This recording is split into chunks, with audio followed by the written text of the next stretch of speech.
ಆತ್ಮೀಯ ಸ್ಪಂದನ ವಾಹಿನಿ ವೀಕ್ಷಕರೇ, ಕಲಾವಿದ ಸರಣಿ ಕಾರ್ಯಕ್ರಮದ ನೂತನ ಸಂಚಿಕೆ ಕಲಾ ಕಾರ್ತಿಕ ಈ ಕಾರ್ಯಕ್ರಮಕ್ಕೆ ಆತ್ಮೀಯವಾದಂತಹ ಸ್ವಾಗತ. ನಿರಂತರವಾಗಿ ಪ್ರತಿ ಶನಿವಾರ ರಾತ್ರಿ 8 ಗಂಟೆ ಪ್ರಸಾರವಾಗುವಂತಹ ಜನಪ್ರಿಯ ಕಾರ್ಯಕ್ರಮ ಇದು. ಕಲಾ ಸಾಧಕರನ್ನ, ಕಲಾ ಪ್ರೋತ್ಸಾಹಕರನ್ನ, ಅದೇ ರೀತಿಯಾಗಿ ಕಲೆಯ ಆಸಕ್ತರನ್ನ ಅದ್ಭುತವಾಗಿ ಮಾತನಾಡಿಸುವಂತಹ, ಅವರ ನೆನಪುಗಳನ್ನು ಹಂಚಿಕೊಳ್ಳುವಂತಹ ವಿಶಿಷ್ಟ ಕಾರ್ಯಕ್ರಮ. ಈ ದಿನ ನಮ್ಮ ಜೊತೆ ಇದ್ದಾರೆ. ಇವರು ಅದ್ಭುತವಾದಂತಹ ಪ್ರತಿಭಾವಂತ.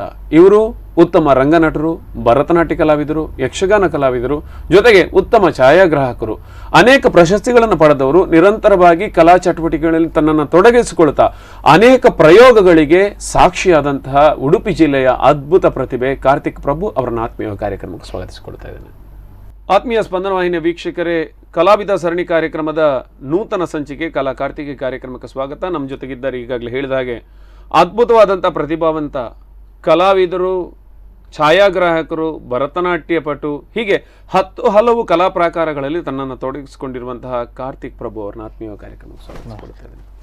ಕಾರ್ತಿಕ್ ಜಿ, ಬಹುಶಃ ಕಾರ್ತಿಕ್ ಅವರೇ, ಈ ನಿಮ್ಮೆಲ್ಲ ಕಲೆಯ ಒಟ್ಟು ನಿಮಗೆ ಆಸಕ್ತಿ ಏನಿದೆ, ಅದಕ್ಕೊಂದು ಒಟ್ಟಂದವನ್ನು ಮತ್ತೊಂದು ನಿರ್ದಿಷ್ಟವಾದ ಒಂದು ರೂಪವನ್ನು ಕೊಟ್ಟಿದ್ದು ಆಳ್ವಾಸ್ ಅಂತ ಅಂದ್ಕೊಳ್ತೀನಿ. ಖಂಡಿತ ಖಂಡಿತ. ಸೊ ಆಳ್ವಾಸಿನ ದಿನಗಳ ಬಗ್ಗೆ ಒಂದಷ್ಟು. ನಾನು ಸ್ಟಾರ್ಟಿಂಗ್ ಇಲ್ಲಿಂದ ಉಡುಪಿಯಿಂದ ಆಳ್ವಾಸಿಗೆ ಹೋಗಬೇಕಾದ್ರೆ ಮನಸ್ಸಲ್ಲಿ ತುಂಬ ಗೊಂದಲ ಇತ್ತು. ದೊಡ್ಡ ಸಂಸ್ಥೆ, ಅಲ್ಲಿ ಹೋದರೆ ಹೇಗೆ, ಅಲ್ಲಿ ಜೀವನ ಹೇಗಿರ್ತದೆ, ಅಥವಾ ನನ್ನ ಕಲಾ ಬದುಕಿಗೆ ಅವರು ಹೇಗೆ ನನಗೆ ಸಪೋರ್ಟ್ ಮಾಡ್ತಾರೆ, ಇದು ಯಾವುದೂ ನನಗೆ ಗೊತ್ತಿರಲಿಲ್ಲ. ಶೂನ್ಯದಿಂದ ನಾನು ಅಲ್ಲಿ ಹೋದವ. ಅಲ್ಲಿ ಹೋಗಿ ನನಗೆ ಅಡಾಪ್ಷನ್ ಅಂದರೆ ಅಲ್ಲಿ ಅವರ ಅಡಾಪ್ಷನ್ ಮುಖಾಂತರ ನನ್ನನ್ನು ಅವರ ಒಂದು ದತ್ತು ಸ್ವೀಕಾರದ ಅಡಿ ನನ್ನ ಭರತನಾಟ್ಯವನ್ನು ನೋಡಿಕೊಂಡು PUCಗೆ ನನ್ನಲ್ಲಿ ಅವರು ದತ್ತು ಸ್ವೀಕಾರದಕ್ಕೆ ಅವರು ತಗೊಂಡ ಮೇಲೆ ಏನಾಯ್ತಂದ್ರೆ ನನಗೊಂದು 2 ತಿಂಗಳು 3 ತಿಂಗಳು ಅಲ್ಲಿಯೇ ಒಂದು ಎನ್ವೈರ್ಮೆಂಟಿಗೆ ನನಗೆ ಅಡ್ಜಸ್ಟ್ ಆಗಲಿಕ್ಕೆ ಸ್ವಲ್ಪ ಕಷ್ಟ ಆಯಿತು. ಹೀಗೆ 3 ತಿಂಗಳಾದ ನಂತರ ನನಗೆ ಸಾಧಾರಣ ಅಲ್ಲಿ ಒಂದೊಂದೇ ವಿಷಯಗಳು ನನಗೆ ಅರ್ಥ ಆಗಲಿಕ್ಕೆ ಸ್ಟಾರ್ಟ್ ಆಯಿತು.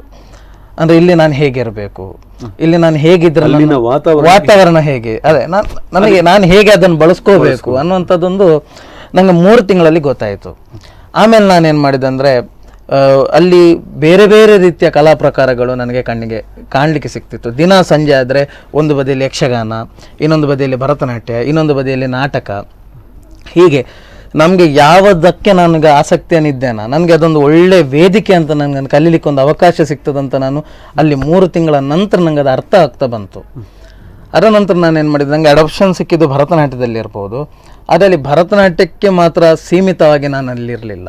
ನನಗೆ ಯಕ್ಷಗಾನಕ್ಕೆ ಕರೆದ್ರೆ ಯಕ್ಷಗಾನಕ್ಕೆ, ನಾಟಕಕ್ಕೆ ಕರೆದ್ರೆ ನಾಟಕಕ್ಕೆ, ಹೀಗೆ ಯಾವ ಇದಕ್ಕೆ ಕ್ಷೇತ್ರಕ್ಕೆ ಕರೆದ್ರೂ ಸಹ ನಾನು ಅಲ್ಲಿ ಹೋಗಿ ಅಲ್ಲಿಂದ ಎಷ್ಟೆಲ್ಲ ಆಗ್ತದೆ ಅಷ್ಟನ್ನೆಲ್ಲ ಕಲಿತಿದ್ದೆ. ಅವರು ಹೇಳಿಕೊಟ್ಟದನ್ನೆಲ್ಲ ಅಲ್ಲಿ ಅಭ್ಯಾಸ ಮಾಡಿಕೊಂಡು ಪ್ರದರ್ಶನವನ್ನು ಮಾಡ್ತಾ ಇದ್ದೆ. ಒಟ್ಟಾರೆಯಾಗಿ ಏನಾಯ್ತಂದ್ರೆ, ಒಂದು ಕಲೆಯಲ್ಲಿ ಆಸಕ್ತಿ ಯಾರಿಗುಂಟು, ಬಹುಶಃ ಕಲಾ ಪ್ರಾಕಾರಗಳು ವಿವಿಧತೆಯನ್ನು ಕಾಣಬಹುದು. ನಿಮ್ಗೇನಂದ್ರೆ ಭರತನಾಟ್ಯ, ಯಕ್ಷಗಾನ, ಕೋಲಾಟ, ಡೊಳ್ಳುಗುಣಿತ, ರಂಗ ಪ್ರಯೋಗಗಳು ಅಥವಾ ಏಕವ್ಯಕ್ತಿ, ಹೀಗೆ ಏನೇ ಪ್ರಾಕಾರಗಳನ್ನು ನಾವು ನೋಡಿದ್ರು ಕೂಡ ಒಂದಷ್ಟು ಸಾಮ್ಯತೆಗಳನ್ನು ನಾವು ನೋಡ್ತೇವೆ. ಖಂಡಿತ. ಅಂದ್ರೆ ಮೂಲ ಸ್ವರೂಪದಲ್ಲಿ ಸಾಮ್ಯತೆಗಳನ್ನು ನಾವು ನೋಡ್ತೇವೆ. ಪ್ರದರ್ಶನ ರೀತಿ ಅದರಲ್ಲಿ ಅಥವಾ ಹೆಜ್ಜೆಗಾರಿಕೆಯೋ ಎಲ್ಲ ಭಾವಾಭಿವ್ಯಕ್ತಿಯೋ ಅದೆಲ್ಲವೂ ಕೂಡ ನಾವು ಅದರಲ್ಲಿ ಬದಲಾವಣೆಗಳನ್ನು ಕಂಡರೂ ಕೂಡ ಮೂಲದಲ್ಲಿ ಅದು ಕಲೆ. ಹೌದು, ಕಲಾಸಕ್ತನಿಗೆ ಅದೊಂದು ರೀತಿಯ ಕಲೆ.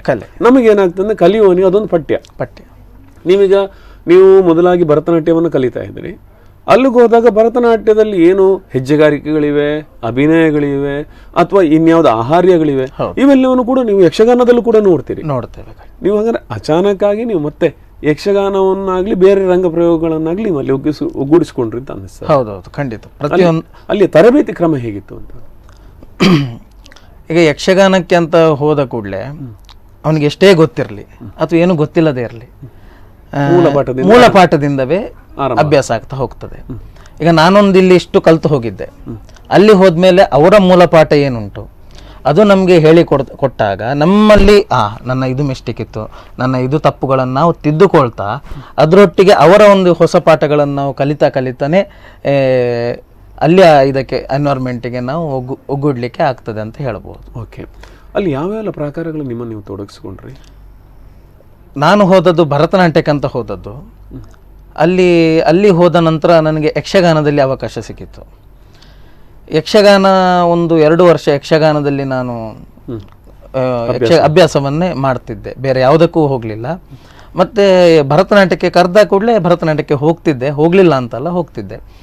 ಇದಾದ ನಂತರ ನನ್ನ ಡಿಗ್ರಿ ಲೈಫಲ್ಲಿ ಎಂತಾಯ್ತಂದರೆ ನನ್ನ ಮನಸ್ಸು ನಿಧಾನವಾಗಿ ನಾಟಕದತ್ತ, ರಂಗಭೂಮಿ ಹತ್ರ ಸ್ವಲ್ಪ, ಅಂದರೆ ಇದನ್ನೆರಡು ಬಿಟ್ಟು ಬೇರೊಂದು ಪ್ರಯೋಗದತ್ತ ಮಾಡುವ ಅಂತ ಮನಸ್ಸನ್ನು, ಯಕ್ಷಗಾನ ಭರತನಾಟ್ಯ ಆಯಿತು, ಇನ್ನೊಂದು ಕಲಾ ಪ್ರಕಾರಕ್ಕೆ ಹೋಗಿ ಹಾಗೆ.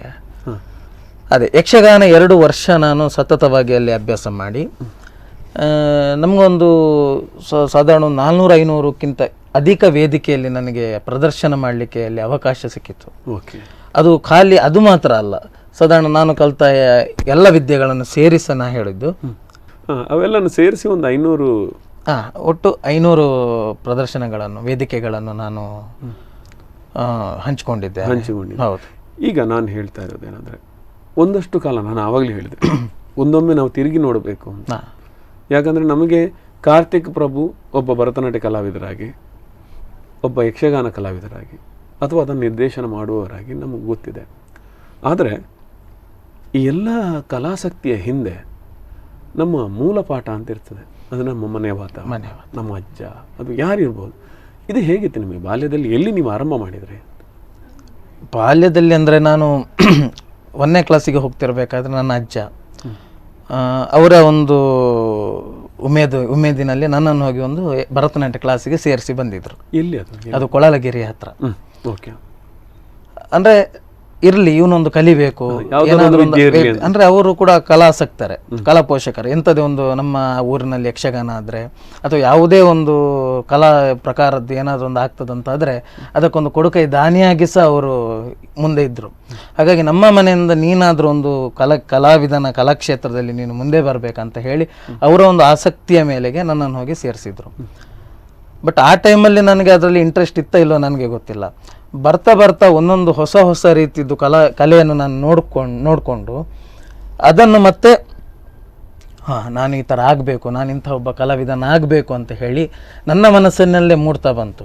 ಅಲ್ಲಿ ಯಾರು ನಿಮಗೆ ಭರತನಾಟ್ಯವನ್ನು ಯಾರು ಕ್ಲಾಸ್ ಮಾಡ್ತಾಯಿದ್ರು? ಅಲ್ಲಿ ಸ್ಟಾರ್ಟಿಂಗಲ್ಲಿ ಉಮಾ ಮಾಧವಿ ಅಂತ ಹೇಳಿ ಕೊಳಲಗಿರಿಯಲ್ಲಿ ಕ್ಲಾಸ್ ಮಾಡ್ತಾಯಿದ್ರು. ಅಲ್ಲಿ ಒಂದು ಸಾಧಾರಣ 4 ವರ್ಷ ತನಕ ನಾನು ಅಲ್ಲಿ ಅಭ್ಯಾಸ ಮಾಡ್ತಾ ಇದ್ದೆ. ಅಲ್ಲಿಂದ ಮತ್ತೆ ನಾನು ನಮ್ಮ ಮನೆ ಎದುರಿಗೆ ಒಂದು ಕ್ಲಾಸ್ ಸ್ಟಾರ್ಟ್ ಆಯಿತು, ಶಾಂತಿ ಶೆಟ್ಟಿ ಅಂತ ಹೇಳಿ. ಅವರಿಂದ ಒಂದು 2 ವರ್ಷ ತನಕ ನಾನು ಕಲಿತೆ. ಅಲ್ಲಿಂದ ಸೀದಾ ನಾನು ಮತ್ತೆ ಉಡುಪಿಗೆ ಬಂದೆ. ಯಾಕಂದರೆ ನಾನಿನ್ನು ಹೊರಗೆ ಹೋಗಿ ಕಲಿಬೇಕು ಅಂತ ನನ್ನ ಮನಸ್ಸಿಗೆ ಅನಿಸಿತ್ತು. ಯಾಕಂದರೆ ನಾವಿನ್ನೂ ಸಹ ಸ್ವಲ್ಪ ಹೆಚ್ಚಿನ ಅಧ್ಯಯನವನ್ನು ಮಾಡಬೇಕು. ಉಡುಪಿಗೆ ಬರುವಾಗ ಬನ್ನಂಜೆಯಲ್ಲಿ ಶ್ರೀಧರ್ ರಾವ್ ಬನ್ನಂಜೆ ಅವರು ಸಿಕ್ಕಿದ್ರು. ಅವರ ಒಂದು ಮಾರ್ಗದರ್ಶನದಲ್ಲಿ ಜೂನಿಯರ್ ಮತ್ತು ಸೀನಿಯರನ್ನು ನಾನು ಕಲಿತೆ. ಈಗ ಪ್ರಸ್ತುತದ ದಿನಗಳಲ್ಲಿ ನಾನು ಭರತನಾಟ್ಯವನ್ನು ಲಕ್ಷ್ಮೀ ಗುರುರಾಜ್ ಅವರ ಹತ್ರ ನಾನು ಕಲಿತಾ ಇದ್ದೇನೆ. ವಿದ್ವತ್ನ ಹಂತವನ್ನು ನಾನು ಅವ್ರ ಹತ್ರ ಮಾಡಬೇಕಂತ ಹೇಳಿ ಅದೊಂದು ತುಂಬ ದಿನಗಳ ಒಂದು ಆಸೆ ಇತ್ತು. ಅದಕ್ಕೋಸ್ಕರ ಅವ್ರ ಹತ್ರ ಹೋಗ್ತಾ ಇದ್ದೇನೆ ಇನ್ನೂ ಸಹ. ಈಗ ಭರತನಾಟ್ಯ ಇಲ್ಲಿ ಮಾಡಿದ್ದು, ಇಲ್ಲಿ ಚಿಕ್ಕದಿರುವಾಗ ಯಕ್ಷಗಾನ ಏನಾದ್ರು ಮಾಡಿದ್ರೆ? ಇಲ್ಲ, ಯಕ್ಷಗಾನಕ್ಕೆ ನನಗೆ ಒಲವು ಬಂದದ್ದೇ ಸಹ 8ನೇ ಕ್ಲಾಸಿಂದ. ಹೈಸ್ಕೂಲಲ್ಲಿ ಯಕ್ಷ ಶಿಕ್ಷಣ ಅನ್ನುವಂಥದ್ದೊಂದು ಒಳ್ಳೆಯ ಒಂದು ಕಾನ್ಸೆಪ್ಟ್ ಆದಾಗಿತ್ತು. ಯಾಕಂದರೆ ಒಂದು ಉಡುಪಿಯ ಶಾಸಕರಾಗಿದ್ದ ರಘುಪತಿ ಭಟ್ರು ಅದ್ರ ಬಗ್ಗೆ ತುಂಬ ಕಾಳಜಿಯನ್ನು ವಹಿಸ್ಕೊಂಡು, ಅದ್ರ ಜೊತೆಗೆ ಯಕ್ಷಗಾನ ಕಲಾ ಕೇಂದ್ರ ಕೂಡ ಅದ್ಭುತವಾಗಿ ಅದರ ಜೊತೆ ಕೈ ಜೋಡಿಸಿತು. ಖಂಡಿತ. ಅಂದರೆ ಕಂಡರಿಯದಂತಹ ಒಂದು ಬದಲಾವಣೆ, ಮತ್ತು ನಾವು ಯಕ್ಷಗಾನ ಅಂದರೆ ಮಾರುದ್ದ ಓಡ್ತಾರೆ ಅನ್ನುವಂಥ ಅಪವಾದವನ್ನೆಲ್ಲ ತೊಡೆದು ಹಾಕಿ ಅದ್ರ ಜೊತೆಗೆ ಇನ್ನೊಂದು ಅಪವಾದ ಇತ್ತು, ಯಕ್ಷಗಾನಕ್ಕೆ ಹೋದ ಮಕ್ಕಳು ಹಾಳಾಗ್ತಾರೆ. ಅದೆಲ್ಲವನ್ನು ಮೀರಿ ಯಕ್ಷ ಶಿಕ್ಷಣ ಅನ್ನೋದು ಅದ್ಭುತವಾಗಿ ಉಡುಪಿ ಜಿಲ್ಲೆಯಲ್ಲಿ ಅದೊಂದು ತನ್ನ ನೆಲೆಯನ್ನು ಕಂಡುಕೊಡ್ತು. ಬಹುಶಃ ಇವತ್ತಿಗೂ ಅದು ಕಂಟಿನ್ಯೂ ಆಗ್ತಾ ಇದೆ. ಆ ಒಂದು ಯಕ್ಷ ಶಿಕ್ಷಣ ಟ್ರಸ್ಟ್ನ ಆರಂಭದ ದಿನಗಳು ಅಂತ ಅನಿಸ್ತಾ ಇದೆ ನನಗೆ. ಹೌದು, ನಮ್ಮ ಬ್ಯಾಚ್ ಏನಿದೆ ಅದೇ ಮೊದಲ ಬ್ಯಾಚ್ ಅಂತ. ಹೌದು. ಅವಾಗ ನಮ್ಮ ಶಾಲೆಯಲ್ಲಿ ಅಂದರೆ ಬರ್ತಿದ್ರು, ಯಾರಿಗೆಲ್ಲ ಇಂಟ್ರೆಸ್ಟ್ ಉಂಟು ಬನ್ನಿ ಕಲಿಯಿರಿ. ಬಟ್ ಅವಾಗ ಏನಂತ ಗೊತ್ತಿರಲಿಲ್ಲ. ಅಂದರೆ ಯಕ್ಷಗಾನ ಮಾಡಬೇಕು, ಕುಣಿಬೇಕು, ಅದು ಒಂದೇ ಇದ್ದದ್ದು ಬಿಟ್ಟರೆ ಬೇರೆ ಎಂತ ನನ್ನ ವಿಷಯ ಗೊತ್ತಿಲ್ಲ. ಬಟ್ ಆ 3 ವರ್ಷದಲ್ಲಿ 3 ಪ್ರಸಂಗಗಳನ್ನು ಮಾಡಿದೆ, ಅದಕ್ಕಿಂತ ಜಾಸ್ತಿ ಮಾಡಲಿಲ್ಲ. 3 ವರ್ಷದಲ್ಲಿ ಒಂದೊಂದು, ಅಂದರೆ ವರ್ಷಕ್ಕೆ ಒಂದೊಂದು ಪ್ರಸಂಗ. ಯಕ್ಷ ಶಿಕ್ಷಣ ಟ್ರಸ್ಟ್ನಲ್ಲೂ ಆ ಒಂದು ವರ್ಷಕ್ಕಾಗುವಂಥ ಒಂದು ಪ್ರಸಂಗವನ್ನು ತಯಾರು ಮಾಡ್ತಾ ಇದ್ದಾರೆ. ಅಂದರೆ ನಿಮ್ಮ ಈ ಹೆಜ್ಜೆಗಾರಿಕೆಯಿಂದ ಹಿಡಿದು ಎಲ್ಲವನ್ನು ಹೇಳಿಕೊಟ್ಟು ಕೊನೆಗೊಂದು ವರ್ಷದ ಕೊನೆಗೆ ಸಾಧಾರಣ ಜನವರಿ ಫೆಬ್ರವರಿ ಟೈಮಲ್ಲಿ ಒಂದು ಪ್ರಸಂಗವನ್ನು ರೆಡಿ ಮಾಡಿ ಕೊಡ್ತಿದ್ರು.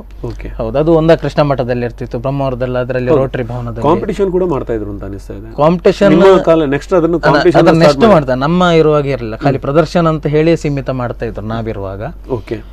ಅದು 3 ವರ್ಷದಲ್ಲಿ ಅಲ್ಲಿ ಕಲ್ತದ್ದು ನನಗೆ ಆಳ್ವಾಸ್ನ ಜೀವನಕ್ಕೆ ಅದು ತುಂಬ ಹೆಲ್ಪ್ಫುಲ್ ಆಯಿತು. ನನಗೆ ಈಗ ಸಹ ನಾನು ಕೆಲವೊಂದು ಕುತ್ಕೊಂಡು ಹೀಗೆ ಆಲೋಚನೆ ಮಾಡೋದುಂಟು. ಎಲ್ಲಿಯೋ ಒಂದು ಕಲಿತ ವಿದ್ಯೆ ಎಲ್ಲಿಗೋ ಒಂದು ಉಪಯೋಗ ಆಗುವಾಗ ನಮಗೆ ಅದರಲ್ಲಾಗೋ ಖುಷಿ ಅದು ಎಲ್ಲಿಯೂ ಸಿಗೋದಿಲ್ಲ. ಏನಂದ್ರೆ ನಮ್ಮ ಆಸಕ್ತಿಯ ಕ್ಷೇತ್ರ ಏನಿದೆ ಅದಕ್ಕೆ ಬೇಕಾದಂತಹ ಮೂಲ ಪಾಠಗಳು ಒಂದು ಕಡೆ ಸಿಕ್ಕಿದ್ದು ನಾವು ಊಹಿಸದ ರೀತಿಯಲ್ಲಿ ಇನ್ನೊಂದು ಕಡೆ ಅದು ಕನೆಕ್ಟ್ ಆಗಿ ಬಿಡುತ್ತದೆ. ಖಂಡಿತ ಹಾಗಿತ್ತು. ಓಕೆ. ಮನೆಯಲ್ಲಿ ಮತ್ತೆ ಬೇರೆ ಯಾರು ಕಲಾವಿದರು ಇದ್ರು? ಬೇರೆ ಯಾರು ಕಲಾವಿದರಿರಲಿಲ್ಲ. ಆದರೆ ತಂದೆ ತಾಯಿಗಳು ನನಗೆ ಪ್ರತಿ ದಿವಸ ಕೂಡ ಸಪೋರ್ಟ್ ಮಾಡ್ತಿದ್ರು. ನೀನು ಮಾಡು, ನಿಂಗೆ ಏನೇ ಕಷ್ಟ ಆದರೂ ನಾನು ಅದನ್ನು ಇದು ಮಾಡ್ತೇನೆ, ಯಾವ ರೀತಿ ಸಪೋರ್ಟ್ ಬೇಕು ಕೇಳು. ಪ್ರತಿ ಸಲ ಸಹ ನಿಂಗೆ ಅದು ಮಾಡಬೇಡ ಇದು ಮಾಡಬೇಡ ಅಂತ ಇವತ್ತಿನವರೆಗೂ ಯಾರು ಸಹ ಹೇಳಿದವರಿಲ್ಲ. ಮಾಡಿ ನಿನ್ಗೆಂತ ಮಾಡ್ಲಿಕ್ಕೆ ಇಷ್ಟ, ಇವತ್ತಿನವರೆಗೂ ಸಹ ಹಾಗೆ. ನಾಳೆ ನಾನೊಂದು ಏನೋ ಒಂದು ಮಾಡಬೇಕಂತ ಒಂದು ಏನಾದ್ರು ತಂದೆ ತಾಯಿ ಎದುರು ಇಟ್ಟರೆ ಸಹ ಅಡ್ಡಿಲ್ಲ ಮಾಡು ಖಂಡಿತವಾಗಿ, ಎಂತ ನನ್ನಿಂದ ಏನು ಸಪೋರ್ಟ್ ಬೇಕು ಅಷ್ಟೇ ಕೇಳ್ತಾರೆ, ಬಿಟ್ಟರೆ ಬೇರೆ ಅಂತ ಅದಕ್ಕೆ ಮಾಡಬೇಡ, ಅದು ನಿನಗೆ ಆಗೋದಿಲ್ಲ. ನಮ್ಮ ಮನೆಯ ಪ್ರೋತ್ಸಾಹ ಬಹಳ ಖಂಡಿತ. ಜೊತೆಗೆ ನಮ್ಮ ಗೆಳೆಯರ ಪ್ರೋತ್ಸಾಹ. ಅದೇ, ಯಾಕೆಂದ್ರೆ ಮನಸ್ಸು ತುಂಬಿ ಹುರಿದುಂಬಿಸುವುದು ಒಂದು ಮನೆಯವರು ಮತ್ತೆ ಗೆಳೆಯರು ಮಾತ್ರ. ಹೌದೌದು.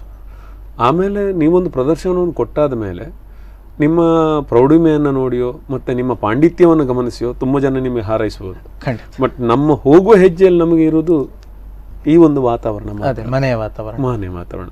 ಕಾರ್ತಿಕ್, ಮತ್ತು ಅದ್ರ ಜೊತೆಗೆ ಎಲ್ಲಿ ಎಜುಕೇಶನ್ ಮಾಡಿ ಅದ ನಂತರ ಹೇಗೆ ಆಳ್ವಾಸಿ ಹೋದರೆ? ಪ್ರೈಮರಿ ಎಜುಕೇಷನನ್ನು ನಾನು ನಮ್ಮ ಮನೆ ಎದುರು ಜೈನ್ ಶಾಲೆಯಲ್ಲಿ ಮಾಡಿದ್ದು, ಕನ್ನಡ ಮೀಡಿಯಮಲ್ಲಿ. ಅದಾಗಿ ಪ್ರೌಢ ಶಿಕ್ಷಣಕ್ಕೆ ಬರುವಾಗ ನಾನು ಉಡುಪಿಯ ಬೋರ್ಡ್ ಹೈಸ್ಕೂಲಲ್ಲೇ ಮಾಡಿದ್ದು. ನನ್ನ ಇಂಟೆನ್ಷನ್ ನನಗೆ ಕಲೆಗೆ ಇತ್ತು, ಬಿಟ್ಟರೆ ನನಗೆ ಓದೋದ್ರಲ್ಲಿ ಅಷ್ಟೇನು ಆಸಕ್ತಿ ಇದ್ದವಲ್ಲ ನಾನು. ಹಾಗಾಗಿ ನಾನೇನು ಮಾಡಿದೆ, ಶಾಲೆಯನ್ನೇನು ದೊಡ್ಡದು ಹೋದರೂ ಸಣ್ಣ ಶಾಲೆಗೆ ಹೋದರೂ ನಮಗೆ ಅದೇನು ಇದಿಲ್ಲ. ಯಾಕಂದರೆ ನನಗೆ ಕಲೆಗೆ ನಾನು ಆರಾಧನೆ ಮಾಡಬೇಕಂತ ಇದ್ದ ಮೇಲೆ ನನಗೆ ಎಲ್ಲಿ ಹೋದರೂ ಸಹ ಅದಕ್ಕೆ ಬೆಲೆ ಇದೆ ಅಂತ ಹೇಳಿ ನಾನು ಬೋರ್ಡ್ ಹೈಸ್ಕೂಲನ್ನೇ ನಾನು ಆಯ್ಕೆ ಮಾಡಿಕೊಂಡೆ. SLC ಆದ ನಂತರ ನನಗೆ ಒಂದು 2-3 ಜನ ಹೇಳಿದರು, ಅವನಿಗೆ ಆಳ್ವಾಸಿಗೆ ಹಾಕಿ, ಇಲ್ಲಿ ಒಳ್ಳೇದುಂಟು. ನನಗೆ ಗೊತ್ತಿಲ್ಲ ಆ್ಯಕ್ಚುಲಿ ಆಳ್ವಾಸಿ ಏನಂತ ಹೇಳಿ ನನಗೆ ಗೊತ್ತಿಲ್ಲ. ಅಷ್ಟರ ತನಕ ನಾನು ನೋಡಿದವನು ಅಲ್ಲ, ಅಲ್ಲಿ ಎನ್ವೈರ್ಮೆಂಟ್ ಏನಂತ ನಮಗೆ ಏನೂ ಗೊತ್ತಿಲ್ಲ. ಮನೆ ಹತ್ತಿರದವರೇ ಒಂದು ಅಕ್ಕ ಬಂದು ಆಳ್ವಾಸಿಗೆ ಹೋಗಲಿ, ಅಲ್ಲಿ ಹೋದರೆ ಅವನಿಗೆ ಒಳ್ಳೆ ಫ್ಯೂಚರ್ ಉಂಟು. ಆದರೂ ನನಗೆ ಇಲ್ಲೇ ಎನ್ವೈರ್ಮೆಂಟನ್ನು ಬಿಟ್ಟು ಹೋಗ್ಲಿಕ್ಕೆ ನನಗೆ ಮನಸ್ಸಿಲ್ಲ. ಯಾಕಂದ್ರೆ ನಾನು ಇದೇ ಎನ್ವೈರ್ಮೆಂಟ್, ನನಗೆ ಇದೇ ಪ್ರಪಂಚ ಆಗಿಬಿಟ್ಟಿತ್ತು. ನಾನಾಗ ಅಮ್ಮನ ಸೀಮಿತ ಪರಿಧಿಯೊಳಗೆ ಇದ್ದೆವು. ನನಗೆ ಅದೇ ದೊಡ್ಡದು, ಇದಕ್ಕಿಂತ ನಾನು ಹೊರಗೆ ಬರೋದಿಲ್ಲ, ನನಗೆ ಬೇಡ, ನನಗಿಷ್ಟೇ ಸಾಕು ಅಂತ. ತಾಯಿ ಹಠ ಮಾಡಿದ್ರು, ಇಲ್ಲ ನೀನು ಅಲ್ಲಿ ಹೋಗಲೇಬೇಕು, ಅಲ್ಲಿ ಹೋಗಿ ಏನಾದರೂ ನೀನು ಅಲ್ಲಿ ಸಾಧನೆ ಮಾಡಬೇಕು, ಇಲ್ಲಿದ್ದರೆ ನೀನು ಸಾಧನೆ ಮಾಡ್ತಿ, ಆದರೆ ಆ ಲೆವೆಲ್ನ ಸಾಧನೆ ನೀನು ಮಾಡೋದಿಲ್ಲ ಹೇಳಿದರು. ಆದರೂ ಮತ್ತೆ ಅವನ ಅಮ್ಮನ ಒಂದು ಒತ್ತಾಯಕ್ಕಾಗಿ ನಾನು ಆಳ್ವಾಸಿಗೆ ಹೋದವ. ಅಂದ್ರೆ ಆ ಒಂದು ಒತ್ತಾಯ ನಿಮಗೆ ಇವತ್ತು ದೊಡ್ಡ ಪ್ರಪಂಚವನ್ನೇ ತೋರಿಸಿಕೊಟ್ಟಿದೆ. ಖಂಡಿತ. ನನಗೆ ಬಾವಿ ಒಳಗಿನ ಕಪ್ಪೆ ಎಂದು ಸಮುದ್ರದ ಕಪ್ಪೆ ದೊಡ್ಡ ಒಂದು ಅವಕಾಶಗಳ ಏನಂದ್ರೆ ಪ್ರಪಂಚವನ್ನು ನೋಡುವ ಹಾಗಾಗೈತೆ. ಜೊತೆಗೆ ಕಾಲ ಪ್ರಕಾರಗಳಲ್ಲಿ ಇದಮಿತ್ತಮ್ ಅಂತ ನಮ್ಮ ಒಂದು ಚೌಕಟ್ಟಿನೊಳಗೆ ನಾವು ತಿಳ್ಕೊಂಡಿರ್ತೇವೆ. ಆಯ್ತು, ಇದು ಇಲ್ಲಿ ಮುಗೀತು ಅಂತ ಇಲ್ಲ, ಅದರ ಆಚೆಗೂ ಇನ್ನೊಂದಷ್ಟು ವಿಸ್ತಾರವಾದ ಪದರಗಳಿವೆ ಮತ್ತು ಪ್ರದೇಶಗಳಿವೆ. ಎರಡನ್ನೂ ಕೂಡ ನಾವು ಯೋಚನೆ ಮಾಡುವುದಕ್ಕೆ ಸಾಧ್ಯ ಆಗ್ತದೆ. ಆಳ್ವಾಸಿಗೆ ಹೋದ್ಮೇಲೆ ಅಲ್ಲಿ ನೀವು ಭರತನಾಟ್ಯವನ್ನೇ ನೀವು ನಿಜವಾಗ್ಲೂ ನಿಮಗೆ ದತ್ತ ಸ್ವೀಕಾರ ಆಗಿದ್ದು ಭರತನಾಟ್ಯದ ವಿಚಾರದಲ್ಲಿ. ಭರತನಾಟ್ಯ ಅಲ್ಲಿಗೆ ಹೋಗೋ ನೀವು ಸೀನಿಯರ್ ಜೂನಿಯರ್ ಎರಡು ಆಗಿತ್ತು? ಜೂನಿಯರ್ ಅನ್ನು ಮುಗಿಸಿ ಸೀನಿಯರ್ ಅನ್ನು ಮುಗಿಸಿ ಹೋಗಿದ್ದೆ. ಹೌದು. ಅಂದ್ರೆ ಅತ್ಯಂತ ಚಿಕ್ಕ ಪ್ರಾಯದಲ್ಲಿ ನೀವು ಜೂನಿಯರ್ ಸೀನಿಯರ್ ಎರಡನ್ನು ನಂದು 9ನೇ ತರಗತಿಯಲ್ಲಿ ನಂದು ಸೀನಿಯರ್ ಕೂಡ ಆಗಿತ್ತು. ವಾವ್, ಅದ್ಭುತವಾದಂಥ ಸಾಧನೆ ಅಂತ ಹೇಳ್ಬೋದು. ಅದ್ರ ಜೊತೆಗೆ ಭರತನಾಟ್ಯ ಕಾರ್ಯಕ್ರಮಗಳು ನೀಡ್ತಾ ಇದ್ರೆ ನೀವು? ಈಗ ನಾವು ನೀಡ್ತಾ ಇದ್ದೇವೆ. ಉಡುಪಿಯಲ್ಲಿ ಒಂದು 5-6 ಜನ ನಾವು ಒಟ್ಟಾಗಿ ಸೇರಿಕೊಂಡು ಕಲಾರ್ಘಿ ಅನ್ನುವಂಥ ಒಂದು ಟೀಮ್ ಅಂತ ಹೇಳಿ ಮಾಡಿದ್ದುಂಟು. ಸಾಧಾರಣ ಇತ್ತೀಚೆಗೆ ಲಾಕ್ಡೌನ್ನ ನಂತರವೇ ನಾವು ಒಟ್ಟಾಗಿ ಒಂದು ಮಾಡಬೇಕು ಅಂತ ಹೇಳಿ ಪ್ಲ್ಯಾನ್ ಮಾಡಿದ್ವಿ. ಸಾಧಾರಣ ಒಂದು 10-12 ಪ್ರೋಗ್ರಾಮನ್ನು ನಾವು 12 ಪ್ರೋಗ್ರಾಮ್ ಇಷ್ಟ ತನಕ ಆಗಿದೆ ನಮ್ಮದು. ಸಾಧಾರಣ ಒಳ್ಳೆ ರೆಸ್ಪಾನ್ಸ್ ಬರ್ತಾ ಉಂಟು. ಮತ್ತು ನಾವೊಂದು 7-8 ಜನ ಸೇರಿಕೊಂಡು ಒಂದು ವಿಡಿಯೋ ಮಾಡಿದ್ದಿತ್ತು ಯೂಟ್ಯೂಬ್ ಬಿಡ್ಲಿಕ್ಕೋಸ್ಕರ. ಅದು ಸಹ ಹಾಗೆ ಒಳ್ಳೆ ರೆಸ್ಪಾನ್ಸ್ ಸಿಗ್ತಾ ಉಂಟು ನಮಗೆ, ಆ ಟೀಮಿಗೆ.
మదభుజంగ శిరపాద యుగపాణి ధృతమధునినాద వేణురవతామితతజ్జం తకతజ్జం తకదిగతజ్జం మదభుజంగ శిరపాద యుగపాణి ధృతమధునినాద వేణురవతామితతజ్జం తకతజ్జం తకదిగతజ్జం గోపాంగనా కులవితమాధవ మధుసూదన హరి సంమదన పద నటన తగత గణన గజన పరివృత సదయ ముద హృదయ తామితతజ్జం తకతజ్జం తకదిగతజ్జం గోపాంగనా కులవృతమాధవ మధుసూదన హరి సంమదన పద నటన తగత గణన గజన పరివృత సదయ ముద హృదయ తామితతజ్జం తకతజ్జం తకదిగతజ్జం నిరంతరానంద ముఖ కమల అనంత నటనాంగ పదయుగల నిరంతరానంద ముఖ కమల అనంత నటనాంగ పదయుగల మధుమురళీధర హరీల హరి మరీచి సంగీత మనోరమణ మధుమురళీధర హరీల హరి మరీచి సంగీత మనోరమణ మధుమురళీధర హరి హరి మరీచి సంగీత మనోరమణ బ్రజ దురంధర జలద శోభమాన ధర శిఖర ముకుల మకుట నీల శిఖండక మోహనా కళింగ నటన కామితతజ్జం తకతజ్జం తకదిగతజ్జం నిరంతరానంద ముఖ కమల అనంత నటనాంగ పదయుగల మధుమురళీధర హరి హరి మరీచి సంగీత మనోరమణ బ్రజ దురంధర జలద శోభమాన ధర శిఖర ముకుల మకుట నీల శిఖండక మోహనా కళింగ నటన కామితతజ్జం తకతజ్జం తకదిగతజ్జం కామితతజ్జం తకతజ్జం తకదిగతజ్జం నీల మనోహర జాల విభూషణ నిరత చలంచల భుజంగ నర్తన నీల మనోహర జాల విభూషణ నిరత చలంచల భుజంగ నర్తన నీరజదలాత్ అధిక మృదుల పద నికట తరంగో తుంగ తాడంగ నృత్తకతాం తకతై తకత దిమిదిగయ తక నీరజదలాత్ అధిక మృదుల పద నికట తరంగో తుంగ తాడంగ నృత్తకతాం తకతై తకత దిమిదిగయ తక తాకిటనక జగదృగుజగనంతం తకనకనక జగదృగుజగనంతం తకనక జగదృగుజగనంతం తకనకనక జగదృగుజగనంతం యమునా తటాక తుంగ తరంగం హిమకరస్థిమితరమిత శుభాంగం తస్తతశ్చర కరుణాపాంగం యతివర హృదయ సరోరుహ భృంగం దినత తిల్లాన దినత తిల్లాన దినత తిల్లాన త్రిపుతకిట తిల్లాన తిలక సింధూర అలక శృంగార వదన గంభీర ఉరగ ఫణ సంచార నంద సుకుమార నవనీత దది చోర చందమణిహార జలజ భవనుత ధీర నన్నంద సుకుమార నవనీత దది చోర చందమణిహార జలజ భవనుత ధీర జయ విజయీ భవనంద కుమార వ్రత జన పరమానంద కిశోర కాళీయ నటనానంద గంభీర కరుణార సయుత భావ శరీర ధీం తతాం తధీం తతాం తథై ధీం తతాం తధీం తతాం తథై ధీం తత్తోం తధీం తత్తాం తథై దిమిత దిమిత కిట జను జగణ గణం తరి తగణ గజం తరి ధిరికు తాకు దిమిత దిమిత కిట జను జగణగ నం తరి తగణగ జం తరి దృక్కు తాకు దిమిత దిమిత కిట జను జగణగ నం తరి తగణగ జం తరి దృక్కు తాకు దిమిత దిమిత కిట జను బ్రజ కుమార మహిమాలంకృత వనమాలా ధురంధర కృత కృతాకార తజ్జం ಜಂ ತತ್ತ ಕಣ್ಣಂ ತತ್ತ ಕರ್ರುಂ ತತ್ತ ಜಂ ತತ್ತ ಕಜ್ಜಂ ತತ್ತ ಕಣ್ಣಂ ತತ್ತ ಕರ್ರುಂ ತತ್ತ ಕುಜಣಂ ತರಿತ ಕುಜಣಂ ತರಿತ ಜಣಂ ತರಿತ ಧಿಮಿತ ಕಿಟ ಜಣು ತಾ ಕುಜಣಂ ತರಿತ ಕುಜಣಂ ತರಿತ ತಜ್ಜಣಂ ತರಿತ ಧಿಮಿತ ಕಿಟ ಜಣು ಅದ್ಭುತ ನರ್ತನ ಚಿತ್ರಿತ ಮುದ್ರಿತ ವಿದ್ಯುತ ಮುದ್ಭವಂ ಅದ್ಭುತಮದ್ಭುತಂ ಕುಜಣಂ ತರಿತ ಕುಜಣಂ ತರಿತ ತಜ್ಜಣಂ ತರಿತ ಧಿಮಿತ ಕಿಟ ಜಣು ತಾ ಕುಜಣಂ ತರಿತ ಕುಜಣಂ ತರಿತ ದಿಧಿಷುತ ಕಾಲ ವಿಧಿನುತ ಶೀಲ ಅತಿಶಯ ನೀಲ ಧೃತ ಪದ ಲೋಲ ದಿಧಿಷುತ ಕಾಲ ವಿಧಿನುತ ಶೀಲ ಅತಿಶಯ ನೀಲ ಧೃತ ಪದ ಲೋಲ ತಾಕು ಜಣಂತರಿತ ಕುಜಣಂತರಿತ ಜಣಂತರಿತ ಧಿಮಿತ ಕಿಟ ಜಣು ದಿಧಿಸುತ ಕಾಲ ವಿಧಿನುತ ಶೀಲ ಅತಿಶಯ ನೀಲ ಧೃತ ಪದ ಲೋಲ ತಾಕು ಜಣಂತರಿತ ಕುಜಣಂತರಿತ ತಜ್ಜಣಂತರಿತ ಧಿಮಿತ ಕಿಟ ಜಣು ತದಿಮಿತ ಕಿಟ ಧಿಮಿತಾಕ ಧಿಮಿತ ಕಿಟ ಧಿಮಿತಾಕ ತದಿಮಿತ ಕಿಟ ಧಿಮಿತಾಕತ ತತ್ಕೋಂ ತತ್ತೈ ಕಡತಕತರಿ ಕಡದೋಂ ಕಡತಕತರಿ ಕಡತರಿ ಕಡಕಡಕಡ ಜಣಂ ತರಿತ ಜಣಂ ತರಿತ ಜಣಂ ತರಿತ ಧಿಮಿತ ಕಿಟ ಜಣುತ ಧಿಮಿತಿತ್ತಯ್ಯ ತರಿ ಕಡತಕತ ತಜಂ ಕಡತಕತ ಧಿಮಿತಿತ್ತಯ್ಯ ಅತಿಶಯ ಸುಖ ನಿರುಪಮಕರ ಪಾದಜಂ ಕಡತಕತ ಧಿಮಿತಿತ್ತಯ್ಯ ಸರಸ ಮೋಹ ಮುರಳೀರವನಾಥ ಸಕಲ ಲೋಕ ಸಂಮೋಹನ ಗೀತ ತರಿತ ಜಂ ತಕತರಿತ ಜಂ ತಕ್ಕಿಟ್ಟ ಕದುಂಗ ಕದುಂಗ ತಂ ತದಿಂ ತದುಂ ತದೆ ತಕರ ಕಮಲ ಧೃತ ಅಭಯವರ ಪ್ರದ ತಕ್ಕುದಿನಂ ತಕದಿನ್ನಂ ಕಿಟ ತಕ ತಾಂಗ ತಾಂ ದೃಕ ತಕ ತಕ ದಿನ್ನಂ ತಾಂಗ ತಾಂಗ ಕದಂಬ ಕಿಸಲಯ ಮಿಲಿತ ನೂಪುರ ಪದಂ ಚಲಿತ ಕೃತ ಪಾದತ್ತಾಂ ತಿಲ್ಲಾನ ದೃಕ ತಿಲ್ಲಾನ ದೃಗ ದೃಗ ದಿಲ್ಲಾನ ಕಿಟ ತೊಂ ಕಿಟ ತಕ ತನ್ನನ್ನಂ ಕಿಟ ತೊಂ ನಂ ಕಿಟ ತಕ ತಟಿ ಕಿಟ ತಟಿ ಕಿಟ ತಕ ತನ್ನನ್ನಂ ಕಿಟ ತೊಂ ನಂ ಕಿಟ ತಕ ತಟಿ ಕಿಟ ತಟಿ ಕಿಟ ತಟಿ ಕಿಟ ತಕ ತಳಾಂಗ ತಕ ತಾಂ ಕಿಟ ತಕ ತಾಂ ತಕ ತರಿ ಕಿಟ ತಾಂ ತಕ ತರಿ ಕಿಟ ತರಿ ಕಿಟ ತಾಂ ತಾಂ ತದಿ ತದೋಂ ತದೆ ಯಜೋರಗ ಬಂಧ ತದ್ಭುಜಂಗ ಶಿರಸಿ ಚರಣಂ ಚಲನಂ ಕೃತನಂ ಧೃತನಂ ವದನಂ ಜಿತ ಚಂದ್ರಮದಂ ಕರ ಕಂಕಣ ಕಿಂಕಿಣಿನಂ ನನನಂ ಪದ ತಕ ತಕ ಧಿಮಿ ಧಿಮಿ ಜಣು ಜಣು ತಾಂ ತದಾಕತಿಲ್ಲಾನ ಕನಕ ಭೂಷಣ ತಕಿತ ತಗಟ್ಟದಾಯ ಮುಖ ಭರ ಮಂದ ಸ್ಮಿತ ನವವರ ಪೂಜಿತ ಪದಯುಗಳ ಹರಿಜಯ ವಿಜಯೀ ಭವನಂದ ಕುಮಾರ ಪ್ರಜಜನ ಪರಮಾನಂದ ಕಿಶೋರ ಕಲೀಯ ನಟನಾನಂದ ಗಂಭೀರ ಕರುಣಾರ ಸಹಿತ ಭಾವ ಶರೀರ ಪದ ಮಧುಕರ ಮಧುಪ ತರಲ ಸಮನಯನ ಕಮಲದಲ ಚಲನ ಮುನಿ ಹೃದಯ ಮಪಿಚೋರ ಚಾತುರಾದಯ ಕರ ಮುರಾದಿ ಕರ ಮದ ಮಧುಕರ ಮಧುಪ ತರಲ ಸಮನಯನ ಕಮಲದಲ ಚಲನ ಮುನಿ ಹೃದಯ ಮಪಿಚೋರ ಚಾತುರಾದಯ ಕರ ಮುರಾದಿ ಕರ ಮದ ಮಧುಕರ ಮಧುಪ ತರಲ ಸಮನಯನ ಕಮಲದಲ ಚಲನ ಮುನಿ ಹೃದಯ ಮಪಿಚೋರ ಚಾತುರಾದಯ ಕರ ಮುರಾದಿ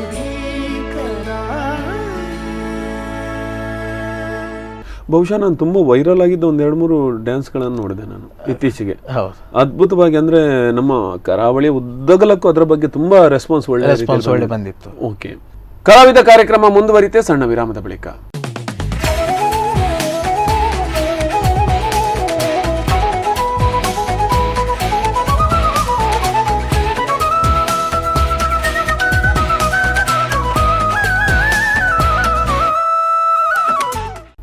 ವಿರಾಮದ ಬಳಿಕ ಮತ್ತೆ ಕಲಾವಿದ ಸರಣಿ ಕಾರ್ಯಕ್ರಮದ ನೂತನ ಸಂಚಿಕೆ ಕಲಾ ಕಾರ್ತಿಕ ಈ ಕಾರ್ಯಕ್ರಮಕ್ಕೆ ಸ್ವಾಗತ.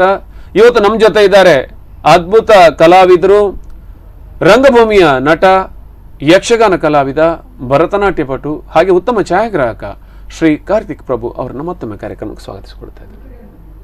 ಈಗ ಆಳ್ವಾಸಿಗೆ ಮತ್ತೆ ನಾನು ತಗೊಂಡ್ರೆ, ಯಾವತ್ತು ಒಂದು ಕಲೆ ಇನ್ನೊಂದು ಕಲೆಗೆ ನಮಗೆ ಪೂರಕ ಆಗಿರ್ತದೆ ಅಂತ, ಅಂದ್ರೆ ಒಂದು ಕಲೆ ಇರುವಂತ ಎಷ್ಟೋ ಅಂಶಗಳು ಇನ್ನೊಂದು ಕಲಾ ಕಲಿಕೆಯ ಸಂದರ್ಭದಲ್ಲಿ ನಿಮ್ಗೆ ಪೂರಕ ಆಗ್ತದೆ. ಉದಾಹರಣೆಗೆ ನೀವು ಭರತನಾಟ್ಯವನ್ನು ತಗೊಳ್ಳೋದಾದ್ರೆ ಅದರ ಭಾವಾಭಿನಯ ಏನಿದೆ ಅದು ಯಕ್ಷಗಾನಕ್ಕೂ ತುಂಬ ಹೆಲ್ಪ್ ಆಗ್ತದೆ ಅಂತ ಅನಿಸೋದಿಲ್ವಾ? ಖಂಡಿತ. ಹೇಗೆ ಅನಿಸಿ ನಿಮಗೆ ಭರತನಾಟ್ಯ ಮತ್ತು ಯಕ್ಷಗಾನಕ್ಕೆ ಹೋದಾಗ ಈ ಒಂದು ಕೊಂಡಿ? ಭರತನಾಟ್ಯಕ್ಕೆ ಅದರದ್ದೇ ಆದ ಒಂದು ಪ್ರಕಾರ ಉಂಟು, ಯಕ್ಷಗಾನಕ್ಕೆ ಅದರದ್ದೇ ಆದ ಪ್ರಕಾರ ಉಂಟು.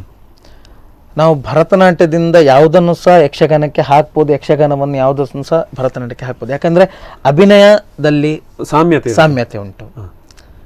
ಯಕ್ಷಗಾನದಲ್ಲಿ ಈಗ ನಾವು ಶ್ರೀವೇಷ ಮಾಡೋದಾದ್ರೆ ಸಹ ಅದರಲ್ಲಿ ಚಾಲುಗಳನ್ನು ನಾವು ಈಗ ಭರತನಾಟ್ಯವನ್ನು ನಾವು ಈಗ ಅದ್ರ ಬಗ್ಗೆ ತುಂಬಾ ಇದನ್ನು ಯಾವುದು ಚರ್ಚೆಗಳು ಕೂಡ ಚರ್ಚೆಗಳು. ಈಗ ಚಾಲು ಕುಣಿತಗಳ ಬಗ್ಗೆ ಆರಂಭ ಮಾಡಬೇಕಾದ್ರೆ ಅದರಲ್ಲೂ ಇನ್ನೂ ಒಂದ್ ಸ್ವಲ್ಪ ಮುಂದಕ್ಕೆ ಹೋದ್ರೆ ತೆಂಗು ತಿಟ್ಟಿದ್ದು ಬಡಗುದಿಟ್ಟಿಗೆ ಆಗ್ತದೆ, ಬಡಗುತಿಟ್ಟಿದ್ದು ತೆಂಗು ತಿಟ್ಟಿಗೆ ಆಗ್ತದೆ. ಅಂದ್ರೆ ಹೆಚ್ಚಾಗಿ ಬರುವಂತದ್ದೇ ಶ್ರೀವೇಷದ ವಿಚಾರದಲ್ಲಿ ಬರ್ತಾ ಉಂಟು. ಬಟ್ ನೀವು ಭರತನಾಟ್ಯ ಮತ್ತೆ ಯಕ್ಷಗಾನಕ್ಕೆ ನಾವು ತಗೊಳ್ಳೋದಾದ್ರೆ ಹೇಗೆ ಅಂತ?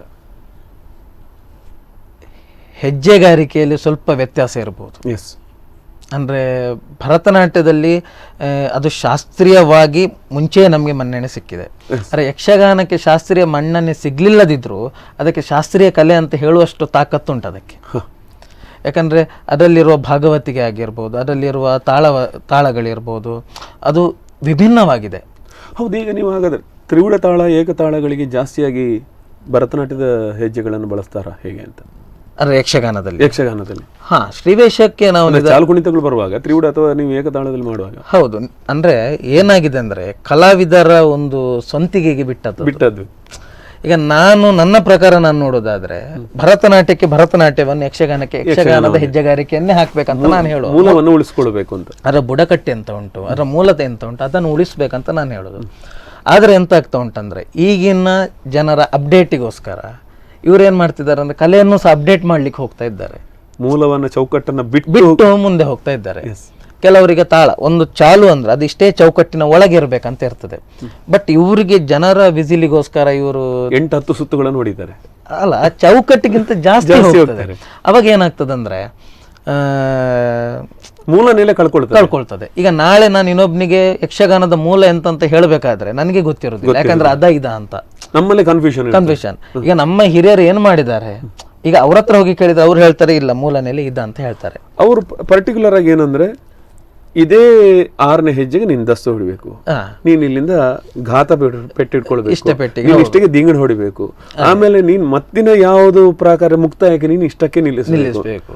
ಅದಕ್ಕೆಲ್ಲ ಹೆಚ್ಚಾಗಿ ನನ್ನ ಊಹೆಯ ಪ್ರಕಾರ ಏನಂದ್ರೆ ಬಡಗುದಿಟ್ಟನಲ್ಲಾದ್ರೂ ಒಂದು ಪುಸ್ತಕ ಅಂತ ಇದೆ, ತೆಂಕುತಿಟ್ಟಿಗೆ ಇನ್ನೂ ಪರಿಪೂರ್ಣವಾದಂತ ಪುಸ್ತಕ ಬಂದಿದೆ, ಆದ್ರೆ ಅದನ್ನು ಪರಿಪಾಲನೆ ಮಾಡಲಿಕ್ಕೆ ಆಗ್ತಾ ಇಲ್ಲ ಯಾರಿಗೂ. ಅದೇ ಸಮಸ್ಯೆ ಆದದ್ದು. ಈಗ ಅದೇ ನಾನು ಹೇಳಿದಾಗೆ ನಮ್ಮ ಪೂರ್ವಜರ ಹತ್ರ ಹೋಗಿ ಕೇಳಿದರೆ ಅವ್ರು ಹೇಳ್ತಾರೆ ಇಲ್ಲ ಇದು ಹೀಗೆ ಅಂತ. ಈಗ ನಾಳೆ ನಮ್ಮೊಟ್ಟಿಗೆ ಯಾರಾದ್ರೂ ಬಂದು ಕೇಳಿದ್ರೆ ನಾವು ಅದು ಬಿಟ್ಟು ನಾವು ಈಗಿನ ಪರಿಸ್ಥಿತಿಯನ್ನು ನಾವು ಹೇಳ್ಬೇಕಾಗ್ತದೆ.